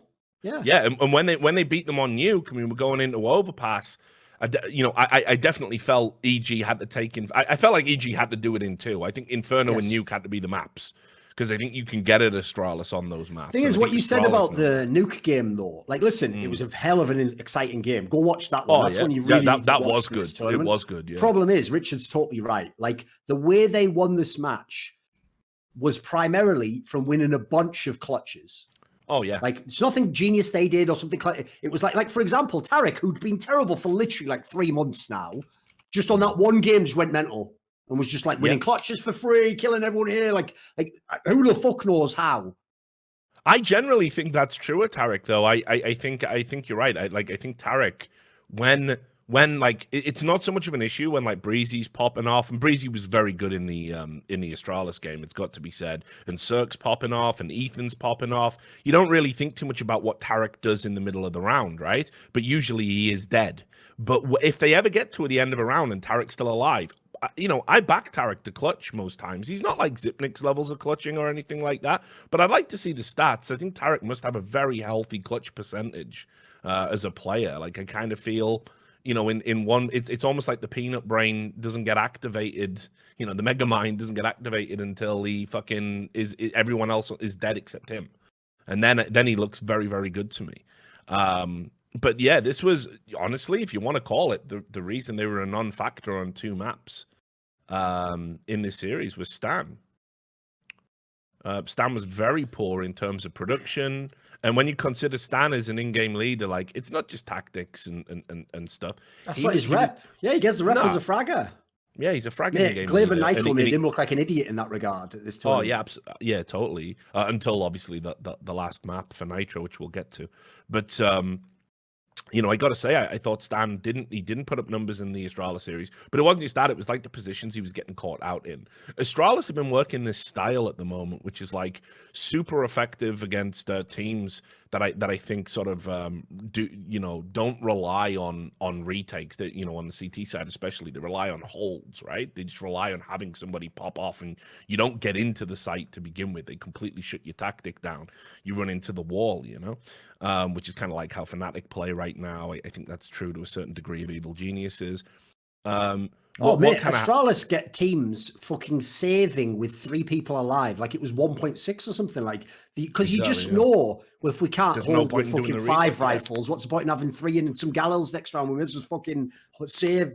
I mean, 2 of them or whatever, Exactly. So it's what was happening to Stan was on CT sides was getting caught out. His rotates were his timings were off. He wasn't checking like some corners and some spots against Astralis. Like they'll fucking lurk on you. Like you gotta. They really know how to close a map down and compress the play into an area of space. So when you do have to rotate, it is actually no entrance to get in because there's a player cutting you off, and you have to check everywhere. It's very hard. But I honestly thought Stan was so unbelievably poor in the series against Astralis. It was reminiscent of, but nowhere near as bad as that ESL New York tournament he had with Team Liquid just before he got removed. Even though they made 2nd place at that one famously. Yeah, it was very reminiscent of that. It was like 4v5 basically. Yeah. In fact, I'm trying to remember. I even did a tweet that was along these lines because actually, okay, here's the stat that I had. Glaive had over 30 more kills over the series than Stanislaw. Yeah. Like that differential cannot exist if you want to beat Astralis. Definitely not. And what made it a shame was, like you say, Tarek, I thought had a very decent tournament overall for the standard of play and what you expect him to do. Breezy was back in the Astralis game after having a very rough start against Liquid. I think Cirque is, a very fine, consistent AWPer, one of the best in the world. Cirque's not a problem at all in this team. Him and Ethan actually are both doing their job as far as I'm concerned. Totally. So I honestly thought this should have been a much more competitive series. I don't know if I want to give plaudits to Astralis, which obviously we'll do when we talk about how they won it, but EG should be more competitive than this in these games. They had 2 maps where they just weren't in it at all, and everything went Astralis' way, and they weren't able to pull out a plan B. It does make me worry a little bit because, you know, the way I envisioned it was going to be there was this wonderful, like, three-way vying at the Absolutely. top of Astralis, EG, Liquid, and maybe, you know, Fnatic are having this insane comeback. Maybe they get in the mix for a few tournaments. And, you know, what's going to happen, you know, obviously, you know, what's going to happen with Vitality now that they added you know, it looked like we were going to get a very exciting time at the top end of the table, but no one's close to Astralis right now for reasons we'll get into. I suppose by extension, then I'll transition into talking about Team Liquid. Liquid looked really solid until the classic Liquid choke that just came out of fucking nowhere. Oh, they before this Astralis match, they teased the fuck out of you. They made you think, oh shit, you thought they were back around the clock. Now we're going to get the real match we wanted. Team Liquid versus Astralis at their peak. Let's go. Well, not real peak, but, you know, they're at the best at the moment. Well, it's the best they've looked since the disappointment of the major. You know, they clowned Evil Geniuses on one map, did what they had to do on Dust 2. Very tough series. In the best of one prior to that, they dominated NIP. It was like, you know, men against boys. That Joe Biden's biography about his time as a pool attendant there. Not bad. The Fnatic series was great. Great really series to watch, actually. There's another entertaining series if you want to watch one. Yeah, because it's one of those classic ones where you get the maps that are one-sided and then it's 1-1, and then it goes into a final map that was certainly competitive and back and forth before Liquid edged away with it on Mirage. And then you go into the final, and the Vertigo map in the final, that is the best map. Like, again, I know all the problems the map has. It needs another rework still, because it is just fucking the same sort of level of entry over and over again. It's fallen into the problem that I think like Cobblestone had, where all the tactics are very formulaic. Everyone has essentially the same playbook. It's just about execution, and it just so happens Astralis and Liquid execute on a level beyond anybody else. But the 1915 game on Vertigo is the best match we've had on Vertigo. Oh, it's incredibly exciting. Yeah, of course. Yeah, easily. And then the Nuke game, Liquid that were 11. That might be a classic as well. Yeah, but it kind of just fell apart, didn't it? They were what, like they were 11-7 up. I think so. Going at one point, and you're like, okay, they're on the more difficult T side in Nuke, but they got a fucking rounds to play with there, though. You know, you're in 11 rounds. Exactly, but Nuke's a very, very good map for Liquid. There's a reason they leave it in the pool. And let's be real, Astralis haven't been a dominant force on Nuke since that streak ended. They're vulnerable on that map. It looked honestly like we were going to get a 2-0. Remember, they lost to TG earlier in the day before. So people, this is what people love to do. It's what I hate about Astralis fans. Is when they win, they were always going to win. They're unbeatable. They're the greatest team ever. No one can touch them. Nothing could ever happen. When they lose, you just delete that from your fucking brain, like the Men in Black or something. Because, like, how could the same people, like, there's no way Team Liquid could ever have beaten them on Nuke. Or how did Evil Geniuses do it? Or we just acknowledged Evil Geniuses wasn't even good at the tournament, you idiot. Like, be reasonable. So definitely vulnerable on Nuke. And then when I watched that map ebb away, I knew we were seeing that classic vintage Liquid. They're out of this. They're done. Do you remember at ESL New York, they had a similar scenario happen, right? Where when they were leading on Vertigo, they then just lost like they lost every round, and then early into just 2 they were losing. And it was something like Astralis had won like 13 rounds in a row over the 2 maps. And then Liquid did their own run. They did like 14 rounds in a row. They won that map, made it the 3rd map. What's mad is they did like the same shit here, because obviously they just lost out on Nuke. And then Dust 2 started, and they won like 2 or 3 rounds. So they must have lost literally something mad. Like, off the top of my head, I'm going to say like fucking 20 rounds where they won 3 among the 20. Like, listen, Astralis is amazing. Collapsed.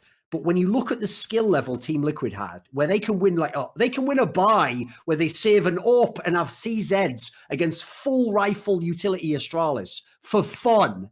You don't go from doing that to the switch goes off and you just can lose every round in a row. Like that is mentality. I'm sorry. Like, nothing Astralis is doing makes it so that you can just never get back in the game. Some of the rounds, Astralis is still just playing the way they were before. It's just you don't turn up to the fight. Yeah, and listen, I don't know if Astralis fans are fucking like becoming the most delusional fans in the Counter-Strike space, or if it's just a new breed of glory supporters, because you don't want to tar the hardcore fans that are there through thick and thin. It's like in football when you get glory, Man United fans that like just supported them when they were winning every year, so they could say, "Oh yeah, listen, I support the best team," and they're nowhere to be seen now. They've jumped across the City or Liverpool or whatever. Maybe that's going on because there's definitely a fickleness to the average esports fan. But a lot of people would I put a tweet out saying like, you got to feel for Team Liquid. They had Astralis on the ropes there. I bet everyone was like, no, they didn't. It was Team Liquid. See, Astralis is never going to use that. They could never have lost. It was only 11 rounds. The idea that they've got one map in the bag and they're 11-7 up on the second map, and what? And by the way, that's not on the psychologically, the third map's just too one of your favorite maps. A map that normally you would think you'd beat Astralis on. So actually, psychologically, they should have been at their absolute peak of where you could be facing Astralis. Like they should be listen, the even if they get nuked, buckle. we're gonna fucking wreck them on Dust 2. Yeah, exactly. Totally. But what actually happened was, when Dust 2 came rolling around, and I want to bring something up to talk about as well. And we'll transition into doing a little segment on this. But just so you guys know, right? Obviously, the ESL finals in Odense are happening now, essentially. So the Team Liquid flight that they had to book, because everyone else that was on this flight from Arlington, it was full, so Team Liquid couldn't get on it. And so they literally needed to win 2-0 to have any chance of making their flight. I wish I'd known that before. I felt like they were going to definitely 2-0. Yeah, exactly. If you can give me, Joker Steve, if you can give me that information before I make predictions, that would really help me out. Exactly. Yeah, that would really help me out. And listen, I don't know if that was, because look, again, you can only theory craft with stuff like this. Yeah, of course. But imagine like, the players are like, oh, we're going to miss the flight. And the knock-on effect of that is they're going to now arrive in Odense 1 hour before they're due to play their first game. So they're going to be in a situation like what happened when Golden went to E-League and that storm was in Sweden. Oh, and by the flights were delayed. Let me have a look here. They play North in their first game. A team from Denmark. That is a fucking... Go ahead and write the fucking upset right now on that fucking bracket, because that primed for get upset in that game. Yeah, somebody that's going to have arrived 2 days before, no problem, all nice and relaxed. They just drive across a bridge to get there. You're flying from the fucking US after having missed the flight and probably had to spend an extra night in a hotel you didn't want to. And now you're going to fly out and you're going to land with 1 hour to get through through Danish traffic to get to the place where you need to be. Listen, I don't know if that was a factor, but when Dust 2 came rolling around and it was clear they were going to miss their flight because they literally needed to be at the airport then to check in when Dust 2 started, I don't know if that was just a factor in they just seemed so fucking deflated. Because you don't even want to have to think about that. That's the key thing. That shouldn't even exactly. be in the That should never be in a player's mind. Are we going to miss a flight? Are we going to make it to a tournament? That should never be in a player's mind at any stage. And I saw a lot of people saying, "Oh, that's just bad management," and Joker Steve should be fired. I saw this on Reddit. Obviously, the great minds of Reddit were at it again. Reasonable as always. Yeah, let me just tell you. Of course. Yeah. You're an absolute fucking moron if you think that. First of all, I don't know if you realize, but to get to Denmark from Arlington, there's a limited amount of flights. Not a lot of Americans fly to Europe on a regular basis. 3 or 4 flights. Yeah, and the one flight, the one flight that the other teams were on was just full. You can't do anything about that. So they had to get their later flight, which is the one they missed, and now they're having to get the flight that they're having to get. That is totally beyond their control. The topic you fucking moron should be talking about is how we get in a situation again, just a few months after it happened last time, where we've got a situation where if players don't 2-0 in the final, they cannot fly to the next tournament because everyone's layering their tournaments on top of each other because they're all trying to fucking big dick each other. That's the topic of conversation, guys. That's Actually, what I've you got need to a- be thinking about. I've got an angle on this. I've said it on Twitter. Yeah, do but it. Let's people do it. don't- We can talk obviously about Astralis obviously being people fucking don't magnificent in a second. obviously people don't read my Twitter and for every comment, etc. So I'll restate it basically. Yeah. Right. The one angle. Listen, normally I get accused of being a fucking ESL sellout. Like I'm in the sponge boat where people just assume I'm like best pals with them or they're paying me or some shit like that. Even though I only do 2 bloody events a year from. But okay, let's just ignore that, shall we? One of the things that was ridiculous to me is this. When I look at this scenario here, first of all, I think both TOs are to blame because these are the direct rivals because ECS and EPL are the same fucking product for each company and they only put 2 seasons on a year and they magically have to be right fucking after each other every time each year. So they're obviously going out their way to fuck with each other. We get that, right? It's competition. That's fine. But here's the thing. Even in competition, there still has to be a line generally if you actually care about the scene. Notice the key caveat I put there. As a business, ESL are entirely justified to fuck their rival as hard as they want. The problem is if they fuck their rival at the cost of the scene. And so I'm now, in what people might think is a rare incident, going to call out ESL. Because why is ESL making a team's travel day Sunday? Sunday, we may as well call it Championship Sunday like they used to in COD. Sunday is always the final. Always. For every big event, Sunday is the final. We all know that. So the idea that you book someone your travel day for your big event then, here's the maddest thing. Not only have you, yes, fucked your rival, you might have ruined their final. It's worse than that. You've ruined your own product. Some of the teams coming who were supposed to win your tournament are coming in shit form. And what do you think they're going to say when they bomb out?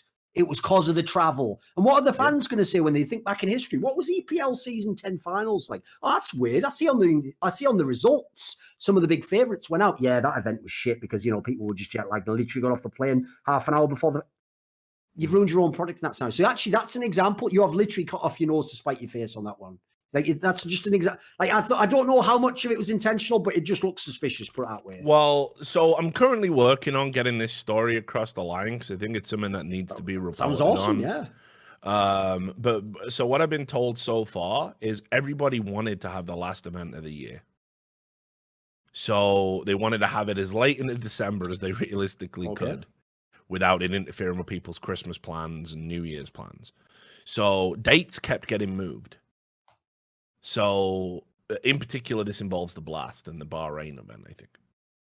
So, basically what happened was, it was like, we're going to have our event here. Then somebody said, well, we're having our event here. And it just so happens to be on the same weekend as you. So then somebody else, okay.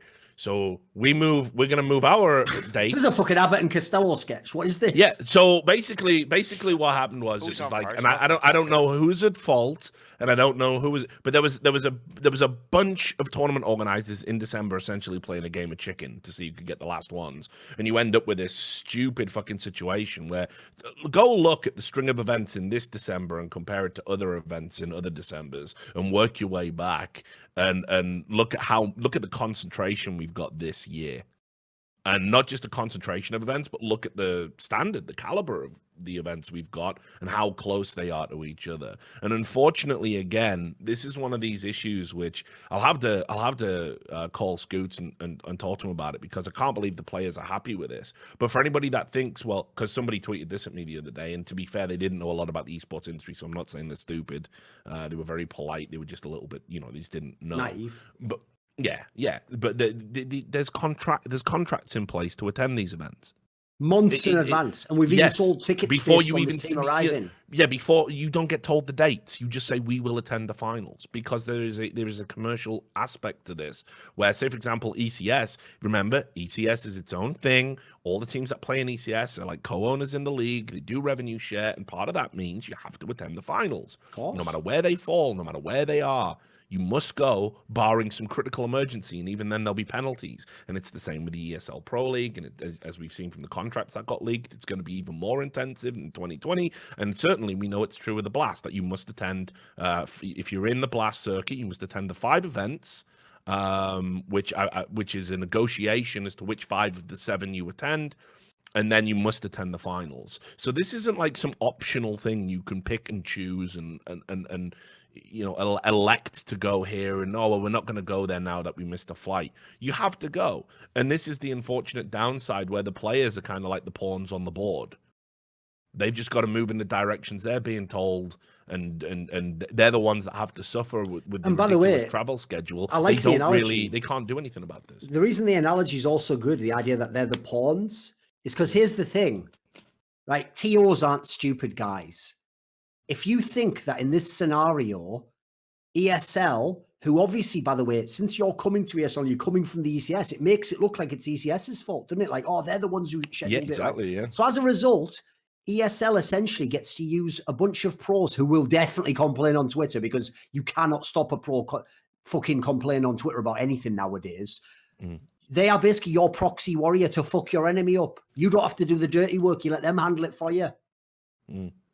And I think there was an interview, I want to say it was with Elige. I think he basically made reference to this, talking about the travel schedule this month. And also as well, I did notice something, didn't he? Maybe it was Glaive, actually. I know Glaive did a HLTV interview where the actual title of the thing was like, if the scheduling's like this next time, we might not come, or something like that. Maybe it was Glaive. Oh, someone in the chat said no, Elige said it too. Oh, fair enough. You've got these two prominent figures, like Glaive and Elige saying this. Yeah, you're right. Glaive also said it. If this happens again, maybe we will say no to a tournament, even if it is the finals. That's the quote from the HLTV interview. By the way, respect for the number one team saying that. That fucking counts for a lot. It would. If it wasn't for the blasting, it would mean more if this. That's true. It would mean a lot more if there wasn't the whole blasting kind of lurking in the background. Let's just put it that way, because I'm sure they will never be saying no to a blast event. But whatever. The reality here is this is two prominent players, the two best teams in the world, saying the schedule is fucked and the TOs are kind of putting us in this awkward position. And I noticed that Elige retweeted my tweet, which was saying you've got to feel for them. And even though I was critical of Team Liquid in the tweet, saying you've got to feel for them because they crumbled against Astralis in what should have been a winnable final, but they're going to land 1 hour before their match in Odense now because of it. And Elige retweeted that as if to say, listen, we totally agree with you. So get back to the match and get back to the tournament. And we'll let you guys disseminate that and talk about that on social media and on the Reddit thread when this goes up. And I'm obviously going to be looking into that story. I want to find out more about what went on because I think it's very important. But let's just talk about the Dust 2 map and then we'll transition to talking about Astralis. 12-3 down after the first half on a map that Liquid pick. There was just something going on there, and this was like I've said it before. I'll say it again. There's something that just seems to go wrong within the team when the chips are down now. Like Nitro was so adrift on that map. Like he like went something insane. It was like, what was it, like 2 for fucking 16 at some point in the game before he started clawing back a few kills as these kind of meaningless rounds racked up before we got to the 16-8. And he'd played so well the entire tournament. There you go. 2 for 18 he was. 2 for 18 and went 3 for 20 overall, which is, as you know, is like Fifth Lauren levels. Fifth Lauren, when he did things like that, was absolutely derided and told he had no place in modern, Counter-Strike. So it's a very poor performance indeed. But there was also some moments where, it only seemed to be Stewie that was really motivated to like pop off and kind of like, let's try and make some plays. Let's run through some smokes. Let's try and shake things up. Stewie was the guy that like grew into this series when things were difficult. Everyone else went missing when things were difficult, especially Twists, who should have done more in this series. Naf was great, I would say, all tournament. If Liquid had won, he would have been a good shout for MVP of the whole thing. But yeah, they just seem to collapse mentally in on themselves. And when you look at all of the periphery stuff that's going on and the long journeys and blah, blah, blah, you do have to wonder if it's a factor, because it's either that or we have to start talking about Liquid's mentality and whether or not they ever got over the hump of them being a choking team. I mean, certainly that has to be considered because, obviously there was no Astralis to compete with them to the same degree because Astralis had blasted themselves. So, like, to me, the whole problem with this final was the moment in the game when Astralis is at their best is the moment in the game when Liquid is at their worst against Astralis. Because what happens is, I've seen this happen many, many times now. In the same way as teams like EG only try to kill you by literally, they can only win a round by killing you, basically. They have to win all the gunfights and then they win the round. Now, they're such an amazing squad, they can do that, and fucking even against Astralis. The third problem is, Team Liquid, in theory, is supposed to be able to do a bit of both. They're supposed to be a bit more flexible as a squad. And I've noticed when they play Astralis, they just start playing at Astralis' pace, which is that really slow round where, as you had described earlier, it's like you have 5 lurkers on both sides of the game. You have players where Astralis do this amazing thing that I've never seen any team do, where it's like they almost take turns, like, right, everyone else is going to hold positions and just me is going to make like a weird push. And they only do it when they have like the lead behind them playing as an extra man, as it were. So when they're up and you've got like you have to win like 3 of the last 5 rounds. So if you even fuck up one gun round, economy's going to be rough. That's the round when Glaive will just randomly sneak through a smoke where normally if you're sat behind it, you just kill him. But if you're not there that one time and he gets behind you and he kills you, or even better, they push someone through and they just keep him in that whole spot for the whole round. So he's getting info, it's not even there. Like, it ruins the whole round for you. And you don't know the round's ruined yet. You're thinking about, I can still execute, etc.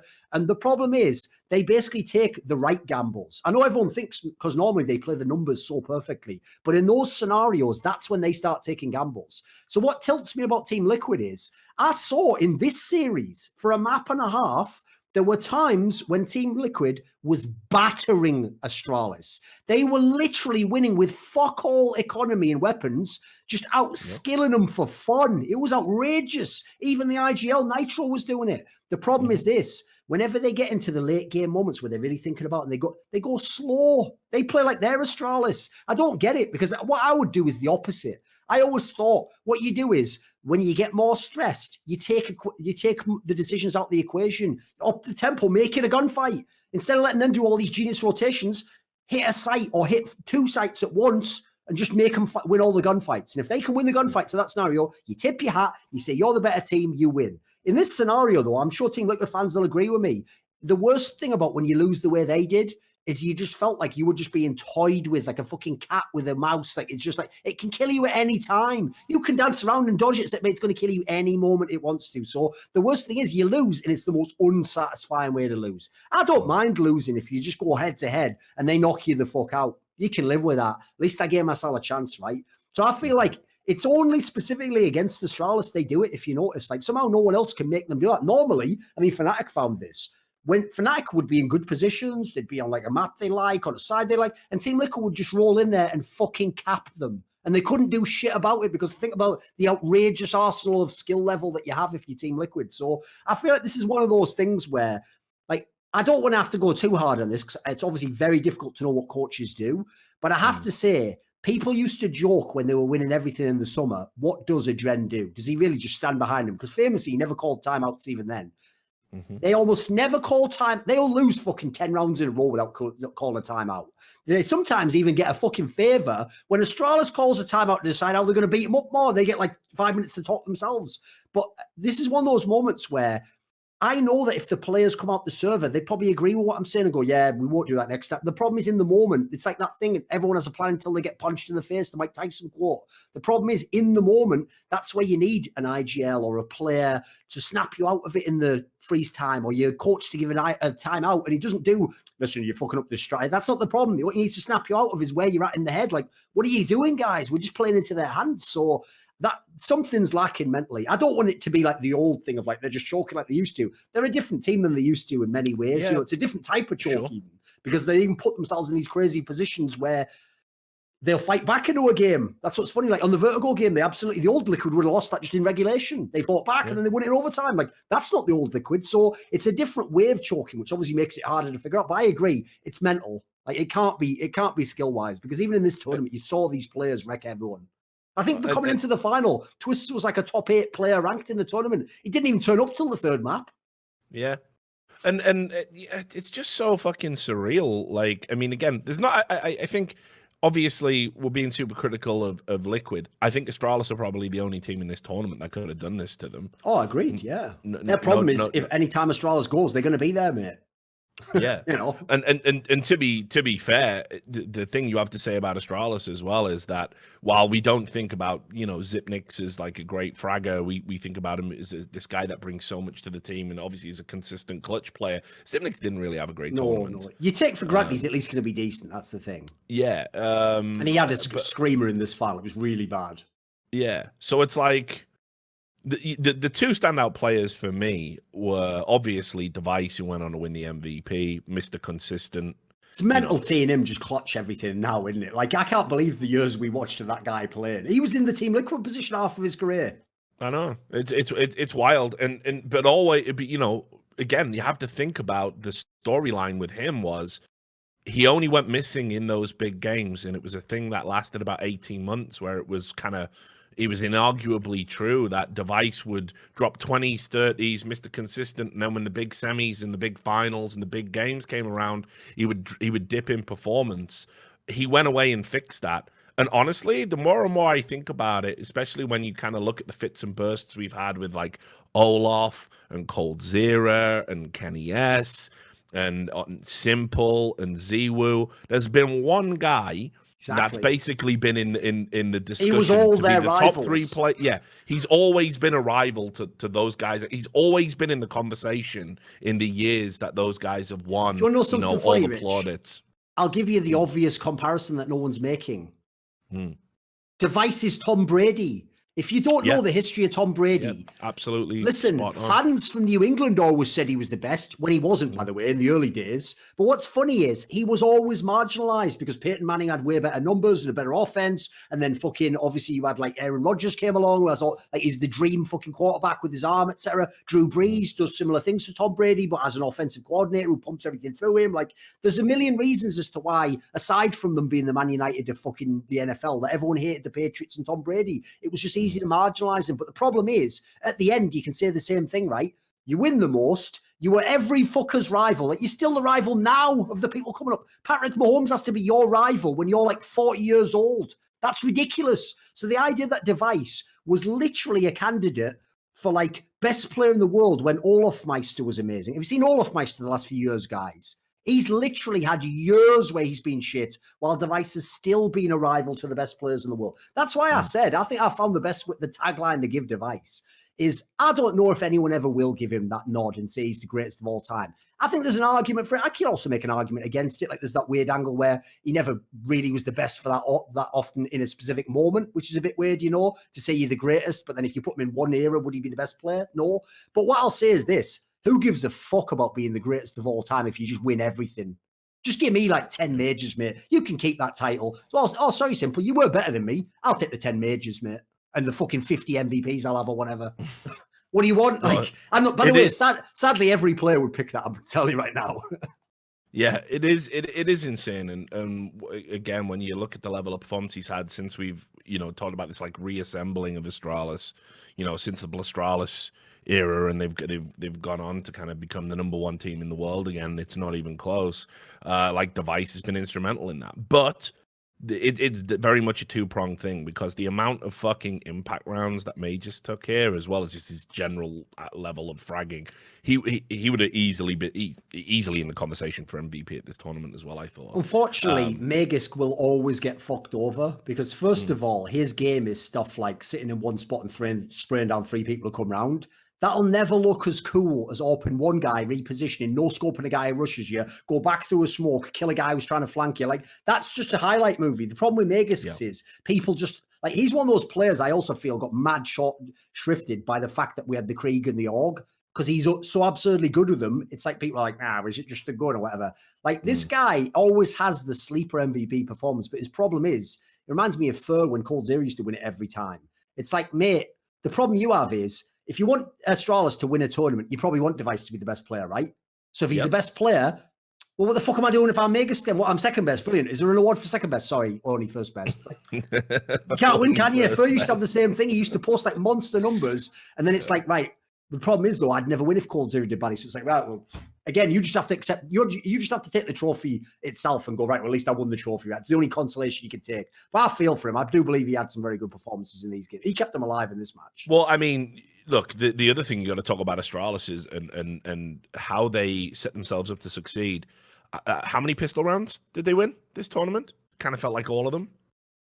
Except against Liquid, I think there was one map where Liquid won 2 or something. Maybe Nuke, I think Liquid won 2. Yeah. I agree. Generally, they've over the course of the tournament now. Even Glabe's amazing with pistols. Ridiculous. Yeah, yeah, and there was times where it was just like, I mean, there was one moment in particular. I think it was EG, because I don't think EG got any pistols against Astralis. I think they lost all 6. Or certainly they lost 4 or 5. But there was this one bit on Nuke where Astralis went outside to go down a lower, and somebody was up in heaven peeking out with a USP, and it's like this is like prime headshot material. Like, he got dinked by a fucking Glock from across the map and then killed. And it's like, what the fuck are you going to do against that? Like, you cannot do anything against that. Like, that situation is the USP strength. That's why the CT should have an advantage in that situation. Astralis somehow find a way to make it work the other way around. They're such a good team. And as I said, Magisk, immense in pistols, great fragging all the way around, and had so many huge impact rounds where every time it looked like maybe the team, they had like a numerical advantage. Yep. Super rare to ever be in that position against Astralis, as I say. Astralis are typically going into their executes or defending a base. They're usually putting you in a 5v4, a 4v5 situation. But Magisk had so many rounds where he just turned it around by getting 2 or 3 quick kills. So just an amazing team right now. And it's up to one of these NA teams to step it the fuck up and really start to, because this is the quintessential battle we've had in global Counter-Strike at various points, going all the way back to 1.6. This is the European machine, the perfection. Right? And the only way you break that down is through the fucking chaos of the NA system, where it's like, our system is we run through a smoke and we kill 3 of you and fuck you up. And that has been the way that NA and EU has typically clashed for over a decade. So it should be something you would expect Liquid and EG can get right eventually, but they look so far away from where Astralis are right now. I don't hold out hope for it happening for the rest of 2019, but especially also, not with the travel schedule. Just to mention before we go off the Astralis topic, I'll just mention one other player that has to be shouted out, which is now that if you remember, I think it was even in Beijing or something, where Glaive won the fucking MVP with one of the craziest HLTV ratings ever. That for any player, never mind. I thought never mind an IGL.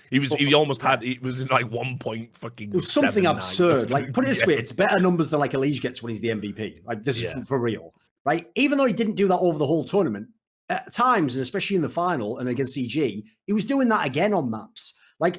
At some point, I'll have to do it myself. I'll do some content. It'll be a video breakdown or an article, something, because I've never seen any outlier like this in history. A guy who even, what's funny is when Glaive used to also have a rep as a fragging in-game leader, that usually meant pretty good for an IGL. It didn't really mean if you took away the IGL part, they'd be fragging. Now, what's ridiculous is a couple of times at the end of last year when they were in their era, and then now for a couple of tournaments, he has just had tournaments where he's literally a top 3 individual player in the event at the same time as calling all these genius strats and reading the whole fucking game. I don't think that's ever happened in the history of Counter-Strike, that someone had peaks that were that absurd and then went back to where they were. It's like a miracle. It really is. It's on that level. And I've seen a lot of Counter-Strike in my time. Yeah, so I'm obviously got to give all the plaudits to Astralis. I think the rest of the year just belongs to them. I don't think anyone's going to get close. We really need to sort of regroup and see what happens in 2020. But, great event, great performance by Astralis, some great high-level Counter-Strike, and hope that continues into the ESL Pro League in Odense, which obviously is going to be coming up very, very soon. So a couple of news stories, then we'll do viewer questions, and then we'll get the fuck out of here. So good news, Renegades fans. You lost your team to 100 Thieves, which raised a few eyebrows in and of itself, but they've been vaguely competitive. Well, you're picking up some real world beaters now, because you're getting, it sounds like, according to DK on Twitter, Renegade's going to finalize a deal to bring Greyhound Gaming into their logical home of Renegades. I have no idea why this is happening. Hopefully it puts it to bed, by the way. If you don't believe that Renegades are just cynically trying to game the Asian qualifiers to get to... Like, why would you go Australian/New Zealand again? Why would you go Oceanic region again? You're called the fucking Detroit Renegades, aren't you? Like, maybe pick up some motherfuckers from Detroit or close to it, like, same country. Seems crazy. But anyway, so I will have to say that absolutely at that point when the deal is finalized, Dick Stacey will be a pro player. He won't be semi-pro anymore, but he will be absolutely dog shit still. That's never going to change. So just want to put that out there. But this is like a strange move. I think outside of the Asian qualifier thing, I just cannot think of why you're like, yeah, we just had those Aussies go to 100 Thieves that were doing pretty well, and as a brand, we're American based. We've been associated with 2 American cities. Let's pick up that other Australian team, the only other relevant one, the one that wasn't as good as the one that we just let go. Like, what is happening here? If this move goes ahead, I cannot understand it. I cannot fathom it. Well, also, as you pointed out there, right, the fact that you couldn't keep hold of your Australian team and now you're getting the next available Australian team says everything about your finances and what you're willing to invest in CSGO. I mean, here's an obvious one to me. Why the fuck weren't you in the bidding for the OG lineup? I'll give you a little bit of insight here, guys, as to some things I've heard behind the scenes. Rumors, so these aren't things that I'm claiming as a fucking report. I'm not DK in this scenario. What I'll say is this. I've heard that the reason why it's taken forever for that fucking OG deal to get over the line is because they weren't even coming close to the number. They were trying to like lowball the shit and stupidly thinking like, well, they have to go.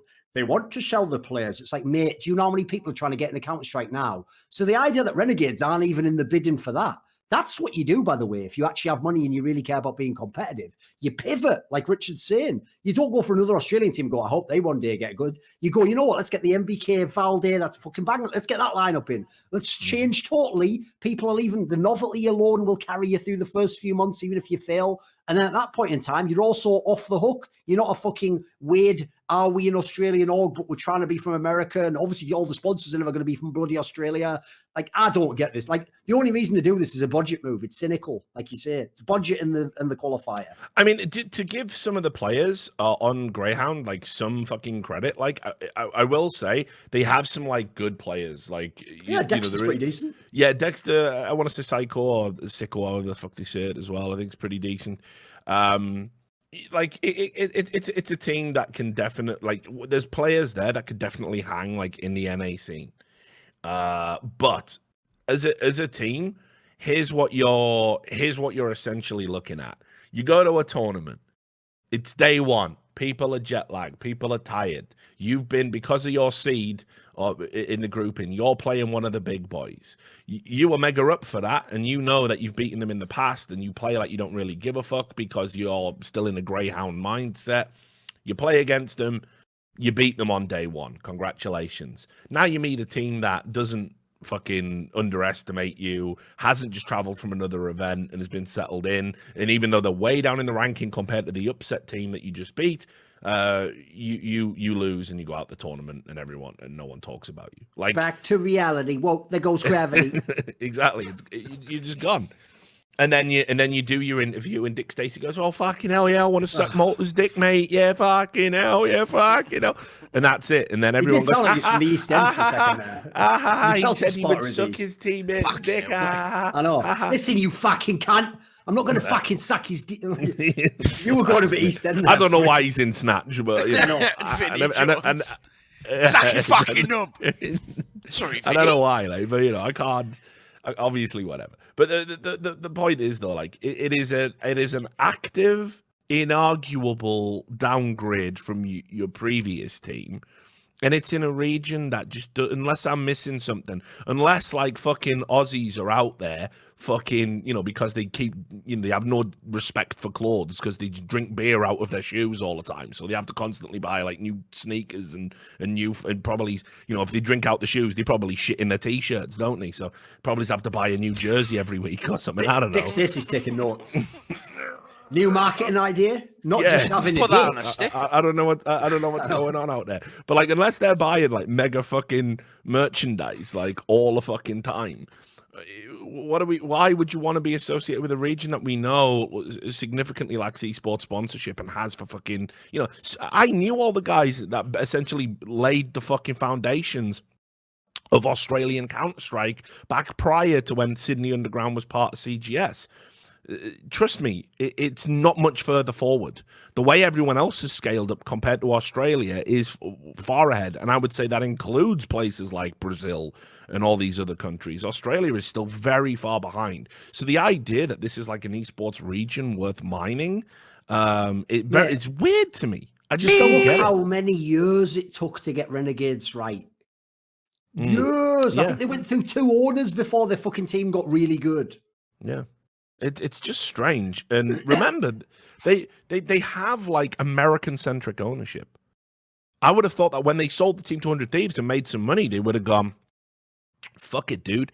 Let's fucking now we got the clean transition. We don't have to bring in bits and pieces from Australia for cultural reasons or whatever reason they were doing it for in the first place. We can now get into the NA scene legit. And there's there's free agents out there in NA, which they might not be the best fucking players, right? Of course not. That's why they're in free agency and not contracted right now. But they would help you lay a fucking foundation. I mean, keep in mind, you could have picked up a team with NA players that would have been better than the roster Cloud9 has right now. And by the way, would have way bigger names and profiles in your fucking region with your sponsors than Greyhound. Yeah. It's just weird to me. It's a really weird move.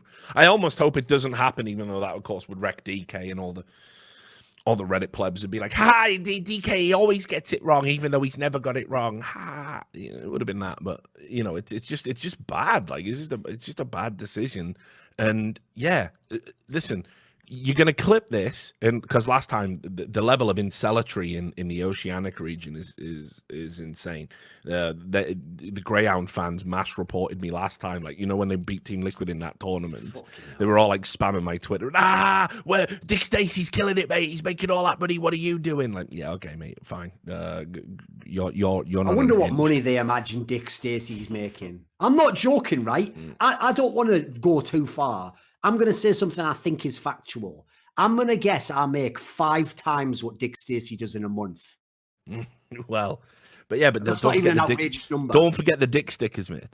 Don't forget the dick sticker. You see, you don't draw a penis, sneak it into, because your talent, you don't get to do this. You don't draw, like you didn't flop your dick on a table. Passive ball. Draw an outline of your legit vascular penis, and then like somehow turned the bell end into a T and had Horin coming out as spunk jet lines, right? And then try and sneak into Valve to basically get edgy kids to buy your sticker and make fucking, tens of thousands of dollars that way. You see, you didn't do that. You see, you had to actually create like fucking content to make money.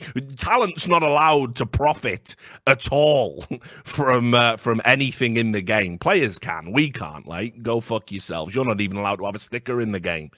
We're actually against that because, quote, players earn their spots in our tournaments. That's Valve's official stance. Talent's never earned anything in its life. We don't work incredibly hard at as if we wouldn't have, as if you wouldn't have fucking 20k off a timestamp that one, or me off one, like I know exactly quotes or some stupid shit, fan logic or whatever. You think fans wouldn't want a sticker like that to put on the AK? Of course they would. It's just crazy decision considering how much money they would actually make off. Oh, they would. That's the stupidest thing. They would make the majority of the money. It's just for some mad reason in some of these games, the game dev almost is like, right, well, you should do this idea, game dev, because then you make loads of money. Yeah, but does anyone who's not me make money? Well, yeah, cancel. It's like, give me a fucking olive branch. By the way, I just want to give a special shout out to Kawada PM, who says if you did do that, you could have it say throbbing. There we go. Here's the difference. Throbbing. That's better than Dick Stacey. You know what actually is like? It's like an implication involved in it. Yeah, that's fucking good, man. That's a good one. Pat yourself on the back. Anyway, so that's that story. What was the other one I wanted to fucking bring up? Oh yeah, Valde at North. They've officially confirmed the sale. He's served his sentence out. Now he's ready to be reintegrated into society. Obviously, for a while, you know, when people go by and he's eating dinner, he'll grab the edge of his tray, like, what the fuck are you doing? Kid, stay away. They'll go, oh wait. And then he'll be going, no, it's okay. It'll be like the Valde whisper, like, it's all right now. It's all right. You're in a real team now. You don't even have to be IGL. No, I'll be IGL. Don't worry about it. Alexi, he'll do it. Whatever, you know. It'll take him a while. He'd be like a little jittery stallion, but eventually he'll come back and be the thoroughbred that I know he is. Oh, listen, I think he's looked great on North, all things considered, and I'm so happy he's getting a move. It's just, you know, I think he was the solution to all of FaZe's problems, frankly, and I think the more and more I look at this fucking OG roster, the less and less I'm impressed by it as an entry level into Counter-Strike, and I think it's going to have a lot of problems before it gets going. It has the potential to kind of follow in the footsteps of mouse sports, but I don't think it has the parts to do it. It so much hinges on what Alexi B does here, and it's tough for him. You have to think about the unique pressure he's going to be under, because by the looks of it, he's going to have Valde, he's going to have MBK, great parts to work with. But if things start going wrong very quickly, you're going to have the Reddit geniuses. See, Ents was all a fluke. It wasn't him. So he's going to be under a unique type of pressure. But anyway, just talking about the move, Valde out of North. For me, I think it ends North as sort of a relevant force.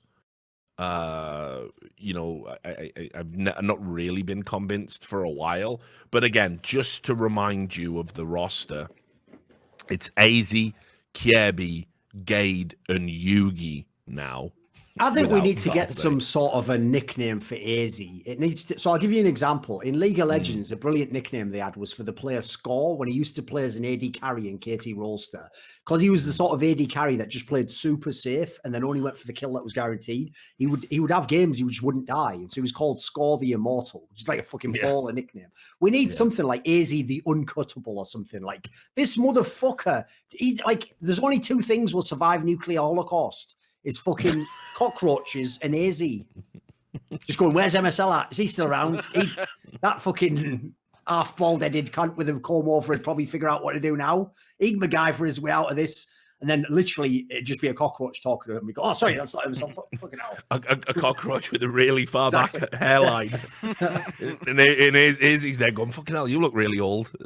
and I'm actually only 6 months old, actually. We only live in time some shit like that. Yeah, time step all. Time step all of this stupid fucking segment. But anyway, the point is, like, I mean, he represents the last, in my opinion, the last player that's operating at a truly world-class level on that roster. Because Yugi and Gay, I mean, Yugi is a special breed of shit.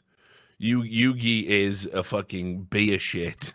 Like when you've been drinking for 3 days straight and you've had nothing but fucking gherkins and fucking fucking nuts. All that needs to be said nothing about solid Yugi or substantial. Is all the people who were riding him when he was a prospect literally don't even mention his name. They don't even say like, oh, he's done bad, I hope he bounces back. They just don't even speak about him now. Like he's literally he's like some shit that happened in Vegas 5 years ago that he's still trying to forget about. Exactly. And people are going, what do you mean? Like, guys, try it. Drink beer constantly for 3 days and eat nothing but like nuts that you get free at the bar table. And maybe you have a gherkin as well on top of that just to get some electrolytes in you. And then see what comes out your ass. I'll tell you from experience. Or just read the work of Charles Bukowski. That was basically his diet. Oh, yeah. You don't have to do it. Bukowski lived that life. There you go. Yeah, just go read Bukowski. He's not actually as imaginative as you think he is if you know his actual life he lived, you know. The unbelievable, because you also have so much gas going on, so it's kind of like just propelled in late. It's a nightmare, guys. It truly is a nightmare, and that's where Yugi is right now in terms of his level of performance. He is that type of shit. Right, here's the analogy. People will get this one. Okay. You know when you have like a Powerade and it has that little sports cap at the top. Listen, it's going to be good. You know the sports cap at the top, so you can drink from it, but it doesn't pour out. Yeah, have you ever had to quickly empty one of those out and it was sink? You know when you squeeze it? That's what the shit will be like coming out your ass. Why are you quickly emptying the Lucasade bottle down the sink? Man, because the fucking the police are coming around and he's panicked. It's not just energy drink. Fucking hell, mate. Exactly. Didn't put any molly in that Powerade. Shit. Exactly. Spray that motherfucker down. Yep. But anyway, so I'm happy for Valde to get out, but and not to have to be an IGL anymore. I think Alexi B will relish working with a player like that, assuming of course it is OG, which it looks like it is. So happy with that move. Good to see him. Coming to a team that I think is going to perform better than North, despite my trepidation about how well they're going to do overall. And then just the last sort of news story I saw that's probably worth discussing. It's kind of climbing up on Reddit right now. Jack Etienne confirms that Cloud9 will stay in CSGO. Will stay in the CSGO scene. This was a tweet from him, or rather a tweet from Rush B Media, where Jack had said on Reddit, just quite simply, mocking the famous, football tweet, "I stay." Right. He says, "We stay. Details will be shared when we're ready." So it sounds like if I was a betting man, I would say they're probably cutting the entire roster based on that. I mean, if I had to guess, even though in most other games they're actually going the budget route, Overwatch, LCS, like they're literally like in LCS, like can you even imagine this in the history of League of Legends? For people who don't know, Cloud9 was always an elite team the entire time they were in the LCS. They're now going the route of like, we're going to try these younger players. Like that's literally code in League of Legends for I don't have or will not spend money. Then in Overwatch, they've literally released 2 players that were like unreplaceable, god tier players in key positions. So that tells you again, in Overwatch, I brought in new Koreans. I'm going cheap route. So what I actually would guess personally is I think that what happened was they got sick of the cycle of picking up pieces that are sort of good to go with one good player, with a half good player, with if this one got, and they realized, like we've said on the show, that approach makes sense if you're doing fantasy football. It doesn't really make sense in Counter-Strike, though. Counter-Strike's about cause and people work together and have experience. So what I actually suspect they're doing now is reset it all, and now they're probably going to go and I would guess buy a whole team, a real lineup potentially, and that's what the move is. And by the way, I think that's the correct move. I know you had to waste a lot of money to get to this point, but if you really want to be competitive in CS, buy a whole squad. Yeah, well, I think by the sounds of it, that's what's going to happen. I mean, keep in mind they dropped out of that event as well.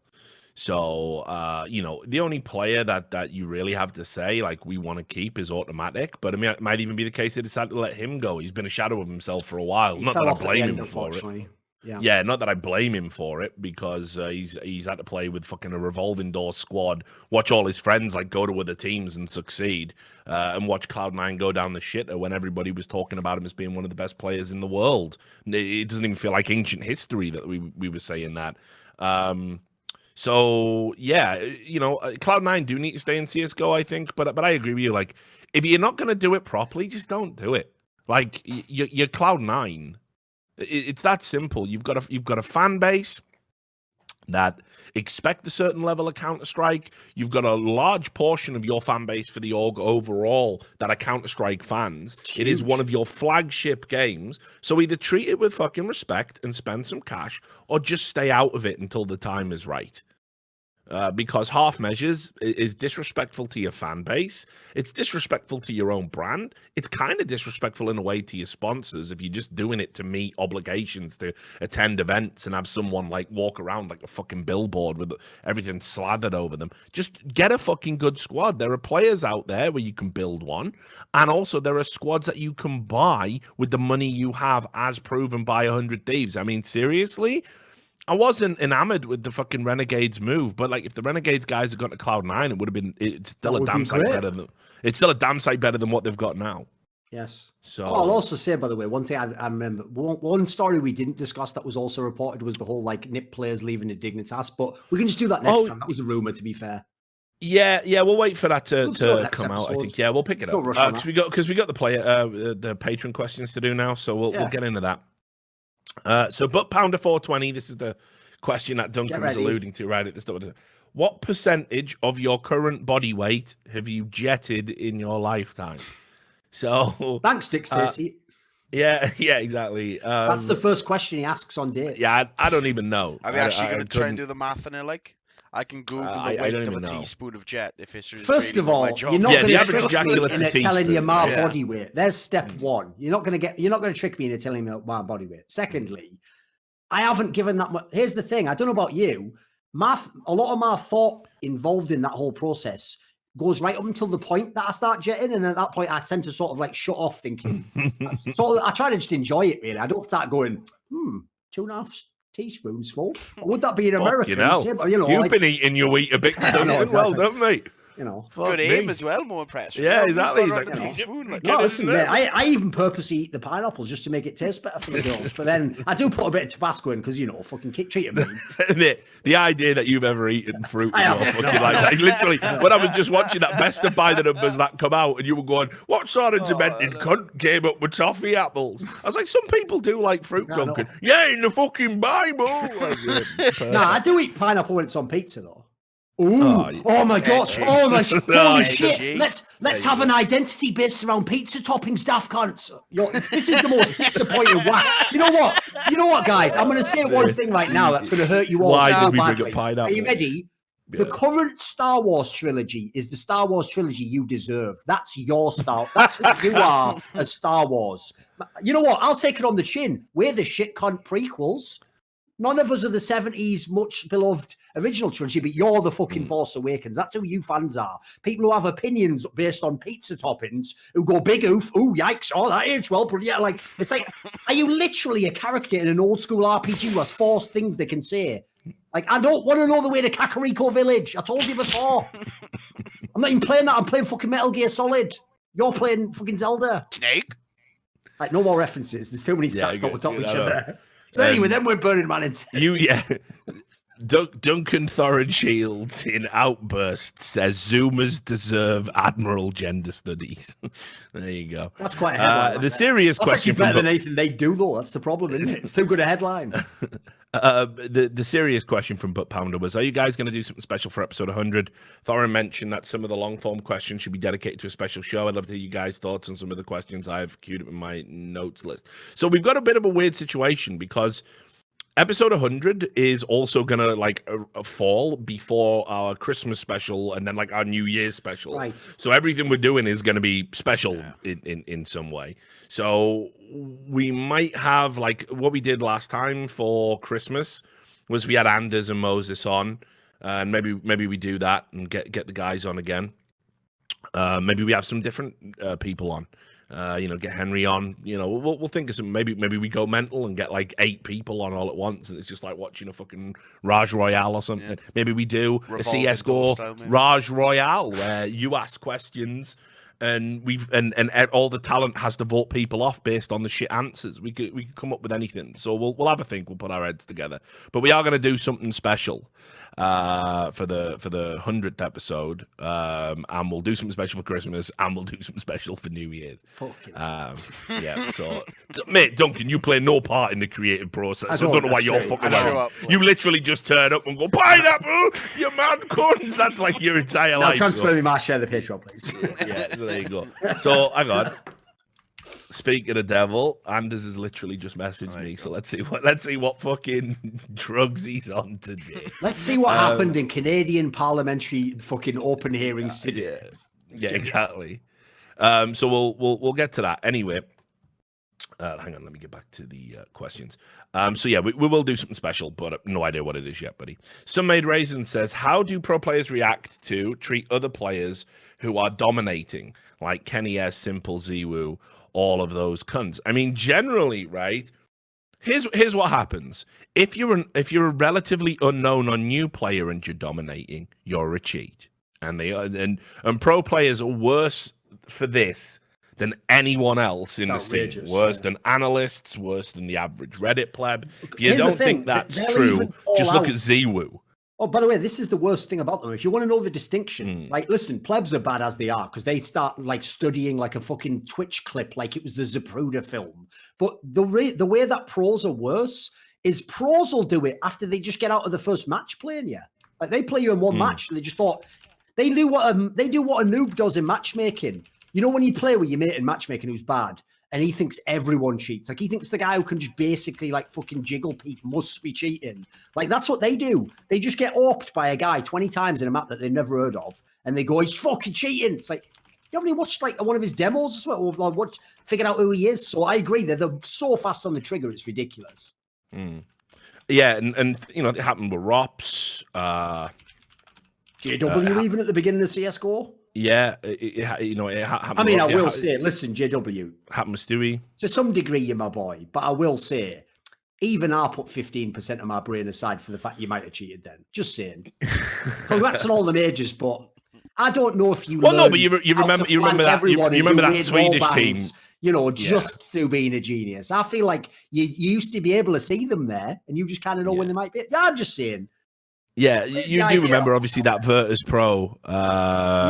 Mill. Yeah, where Pasha. I think Pasha did the stream, didn't he? When I confronted them in a nightclub and they said they did cheat and they said sorry, so it's all good now. Even though, again, Pasha, same thing for you, mate. You're my boy. But any story which involves you confronting a bunch of Swedish nerds with no chins in a fucking nightclub with a possibly aggressive They'll say tone anything and saying, would you admit to having done this or I will kill you? I feel like in that moment, a lot of people would admit to a lot of shit they never did. Yeah. Yep. Everything. At least say, he didn't do a cold zero. At least he didn't do a cold zero. That's true. So I confronted him in a nightclub and they started crying. And he's like, so I win. So they're the asshole. So generally, this is how it goes down. So if you're an unknown or you're relatively new, you're a cheat. And they all sort of smirk behind your back and say you shouldn't be in teams. And they mock you in FPL games. And they spread rumors among themselves. And it's really hard to get an opportunity. They even talk disparagingly about your teammates, going like, well, they're just relying on a cheater to win their games. Yep. You know, that's another common thing. But then when you do prove yourself, the amount of dick sucking that goes on, it goes complete like 180. It goes the other way. Like there was a period of time where, like, you know, even other pro players fanboy a little bit over the really, really good players in the game, like, and wanna play with them in FPL, wanna like queue up with them and stuff, wanna talk to them at events and hang out and have drinks. And if you see the sort of natural extension of that, it's like Nico and Cold Zero, you know, that level of narcissism where it's like, oh, I'm a good player, he's a good player too, we're somehow kindred spirits.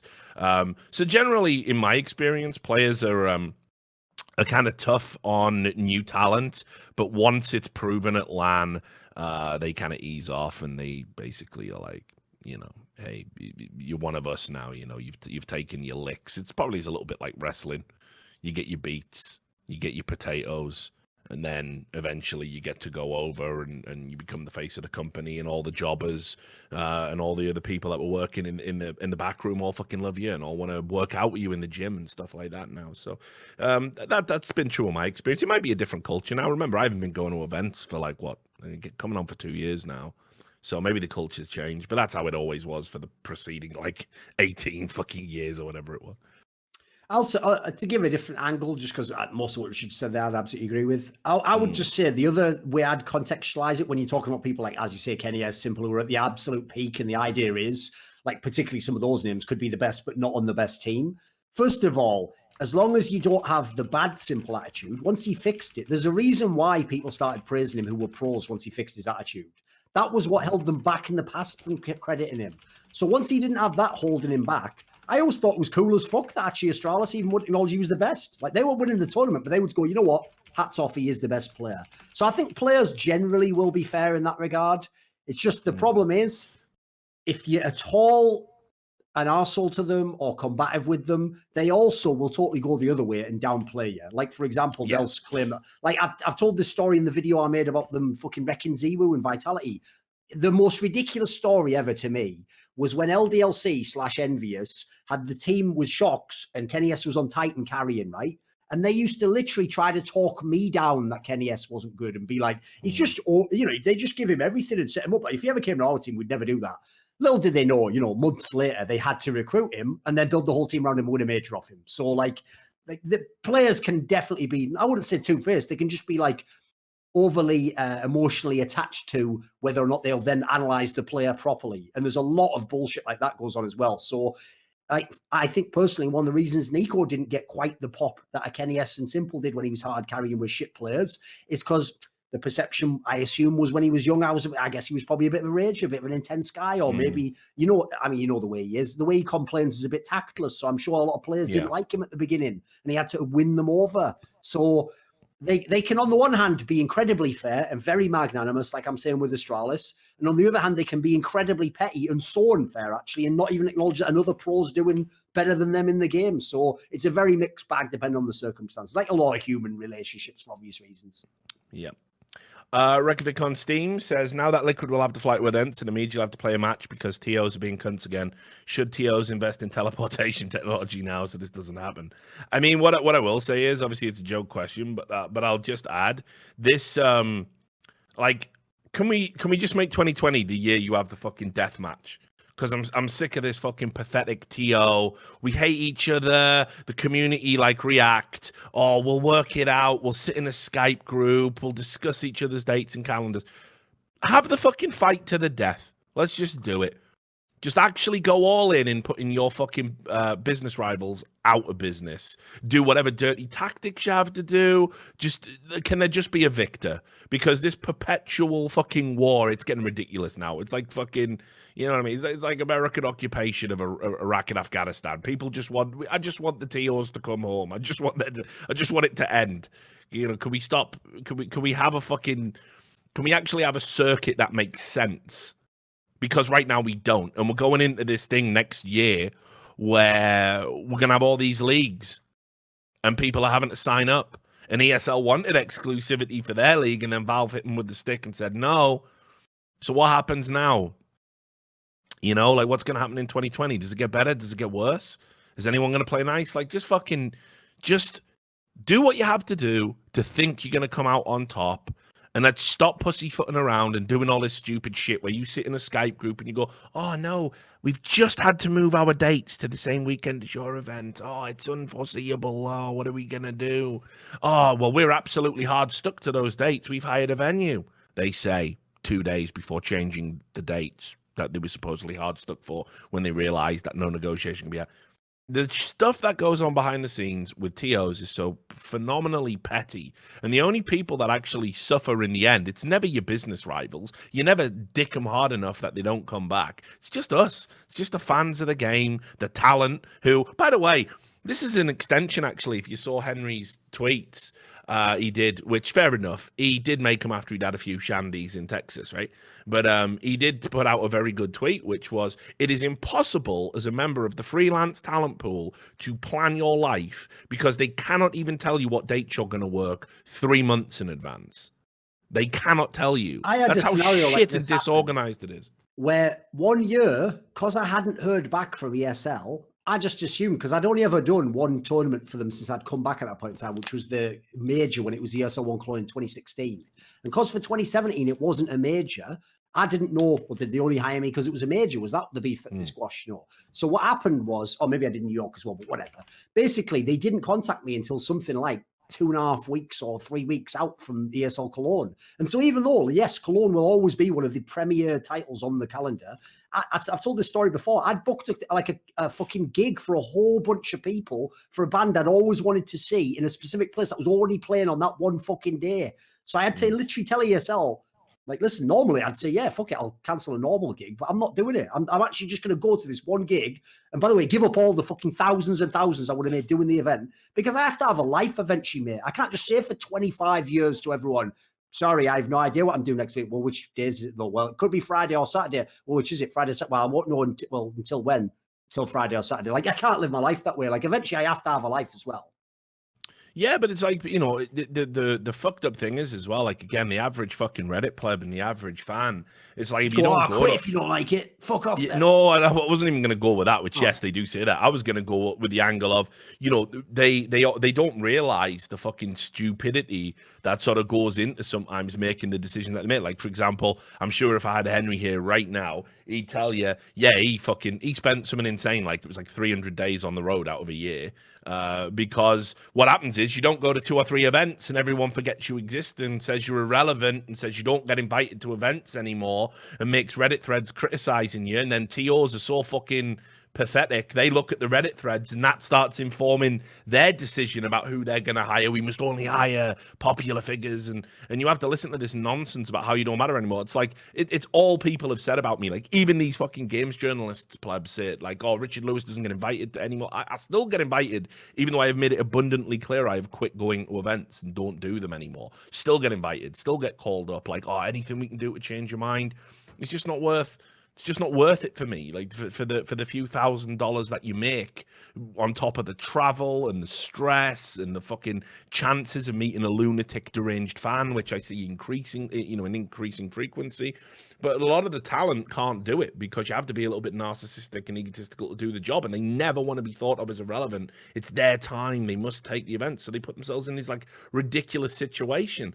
You would just think that the fucking TOs would sort of at least be able to tell you like, here's what the next 6 months look like. That isn't, it's not fucking radical at all. But we still can't do it in esports, and freelance talent suffers immensely because of it.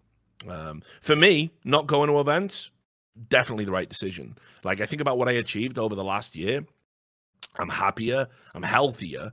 I've made more money. I've built up my own brand more because I've been able to focus on it. I've built up my community. I've got my journalism back to a standard where I can break the big stories, and I like the work that I'm doing. My YouTube channel's growing. I'm putting out content regularly. I couldn't do any of these things if I was going to an event every weekend to sort of quiet and quell the voice in my mind. You're fading into irrelevancy. You're fading into irrelevancy. Look at the Reddit threads I'm making. People are lying, saying you don't get invited to events anymore. You must go to an event. Like, fuck all that. It's not even worth it. And then you have to deal with the TOs and chase fucking payments. By the way, I meant to do this last podcast and I just forgot. When they talk about the TO that isn't paying, Star Ladder, there you go. Fucking run with that. Fuck those cunts. I'm so sick and tired of talent saying like, oh, these guys aren't paying, and I know who it is, and then the talent won't fucking call them out. Yeah, it's Star Ladder the whole time. Fucking suck my dick, you fucking cunts. Start paying people what you fucking owe. You got a backlog of fucking months, and we all know it, and it's about time we fucking dropped a dime. Pay what you fucking due. It's ridiculous that people are keeping your dirty little secret. Get it paid. Right, next question. Alice the Alchemist. With the continuous dominance in every tournament that Astralis exerts over all their nearest rivals, do you both think that Magisk is the best free agent pickup that has happened in competitive history? Is there another example you can think of, or is that only part of the equation of why they are the best in the world? I think undoubtedly, when you consider yes, Magisk was a fucking free agent. And was kind of dangling, and people were saying like, "Ooh, is it going to work?" Because he looked great. Pickup, yeah, because he looked great in SK at points, and then it kind of like went a bit weird, and people were still wondering whether or not he was actually going to deliver the goods. But before that he was in SK. Oh, sure, yeah. So a lot of people were kind of wondering, like, and plus he had a bit of a reputation because he got heated in games, notoriously. Everyone does the tomato meme, but a lot of people used to equate that to anger and stuff like that. And really, it's just he plays with his heart, man. He's fully invested. He's all in. The game matters. For me, I can't think of a better free agency pickup. He was the missing piece, incredibly. Astralis had all the pieces already and probably could have made them work. They lost a big piece and then they replaced it with an unknown piece and then became the best team in CSGO of all time. So the fact that he was a free agent pickup is insane. The thing is, though, that like the reason why I might not put him at number one is because the one problem I have with that is the rest of the team was also really fucking solid players who all fit together. 3 of them played together for 6 years, blah, blah, blah, etc. So it's not like him joining was the last piece, but it's not like he brought the biggest piece of the puzzle. So, for example, an obvious one off the top of my head was when Fnatic picked up Crimson Olofmeister. Right, the difference is those guys powered all those fucking majors and championships. That's like adding Ronaldo to your team. This one's more like you already had a team that was like the third best in the world, and you just added like a fucking top 10 striker, but not the absolute best. You added a good player, but so I would say it depends how we want to like quibble over the criteria, but it's definitely up there. I think probably Crimson Olofmeister, it was a package deal at the time. I think that might be the best for me. Because it took a franchise that was going to go down the pan and made it the best. You know, Yeah, that's a good shout as well. See, this is why you're the esports historian. exactly. TM. Next question comes from Mike Feed Me. Would you consider a special episode where you bring on some talent and our players on as guests on the show? That's a very nice, easy question. We already answered it. Thanks very much. Love you. Love the fact you started streaming now as well. Detlef Insomniac, on a scale of Cold Zero best player to Epstein didn't kill himself. What even is this? On a scale of Cold Zero best player to Epstein didn't kill himself. I'm not even finishing this sentence, Detlef. You do realize where I live. I can't do it. Thanks for thanking me for the award, and let's never send me a question like that again on Discord, which is a monitored medium and is going to get me put on some sort of fucking FBI list. Thanks, Detlef. Watch Doge says, on this week's Browns watch, it looks like Baker Mayfield gained at least 2 stone since the beginning of the season. What an absolute mess. Yeah, let me tell you. Not in his fucking jock, he didn't. No, he definitely didn't. No, the reality is with Baker Mayfield. Listen, I don't think it's due to lack of work or lack of training. I almost think he's bulking up because he keeps getting fucking hit, and I think he's trying to like make himself a little bit more robust. I think it might actually be part of like a serious like concerted effort to try and like not get wrecked because he's not getting pocket protection. Now it doesn't matter if he had pocket protection. Motherfucker's arm is just all over the place. He's got an overthrow like virtually no one else in the league. But they are dealing with a lot of issues in that team, and he's in the middle of them. You know what I mean? He's not like the number one problem. He's definitely not a solution, but he's not the number one problem. But yeah, he's definitely put on some beef, but I think he's done it on purpose. I would also say as well, at this point, I don't know what his commercial obligations are, but Stephen A. Smith finally ran with my material and said today, like, or yesterday, whatever it was, Baker Mayfield's got more commercials than he's got touchdown passes. But you know, it's straight fire and it's all true. But you know, at the end of the day, like, I think if you watch a Browns game, and like I say, I watch them religiously because they're comedy, he gets hit quite a bit, man. And I'm telling you, like, you can't keep taking those hits and those knocks. Just look at Andrew Luck's career, mate. Yeah, exactly. You can't keep taking those hits and those knocks and be like like it's okay if you're a Ben fucking Roethlisberger and you're like 5,000 pounds and like you're just a unit. Like people hit you and you just whatever. I'll you know. All right, so thanks very much to everybody who asked the question. Remember, if you give $50 or more as a patron, you too can be part of the show and immortalized in history with your ridiculous questions. That half the time we have to timestamp them out because you're all a bunch of edgy fuckwits. Love to you all. So shout out to .com. Obviously, we've got loads of events coming in 2020, and they're going to be running, bets for them all. And they got this special offer right now where if you deposit up to $100, they'll match that deposit. So you essentially double your money to have some flutters on like ESL and everything else. That's coming up. So definitely go check that out. Just go make an account anyway and use my referral code RLS. There you go. So shout out to great sponsors to work with. The Carrigan interview is going to be coming, like I say, today or tomorrow. So keep an eye on the YouTube channel. Yes, go subscribe there. Shout out to all our patrons, our $100 patrons: Jerky's Minion, Alice the Alchemist, Choke Me Daddy, God Magic, Reykjavik on Steam, and our $50 patrons: Benakagi Assassin, Butt Pounder 420, Carve, Colin Penny, Flacksmith, J Dubs, Lipscomb Davis. What the fuck is that? Welcome to the club, mate. Madsen, Marcus Kiumpar, Mike Feed Me, Nemesis, Nikolai Lundgren, not Nikolai Nyholm, that would have been a fucking banger.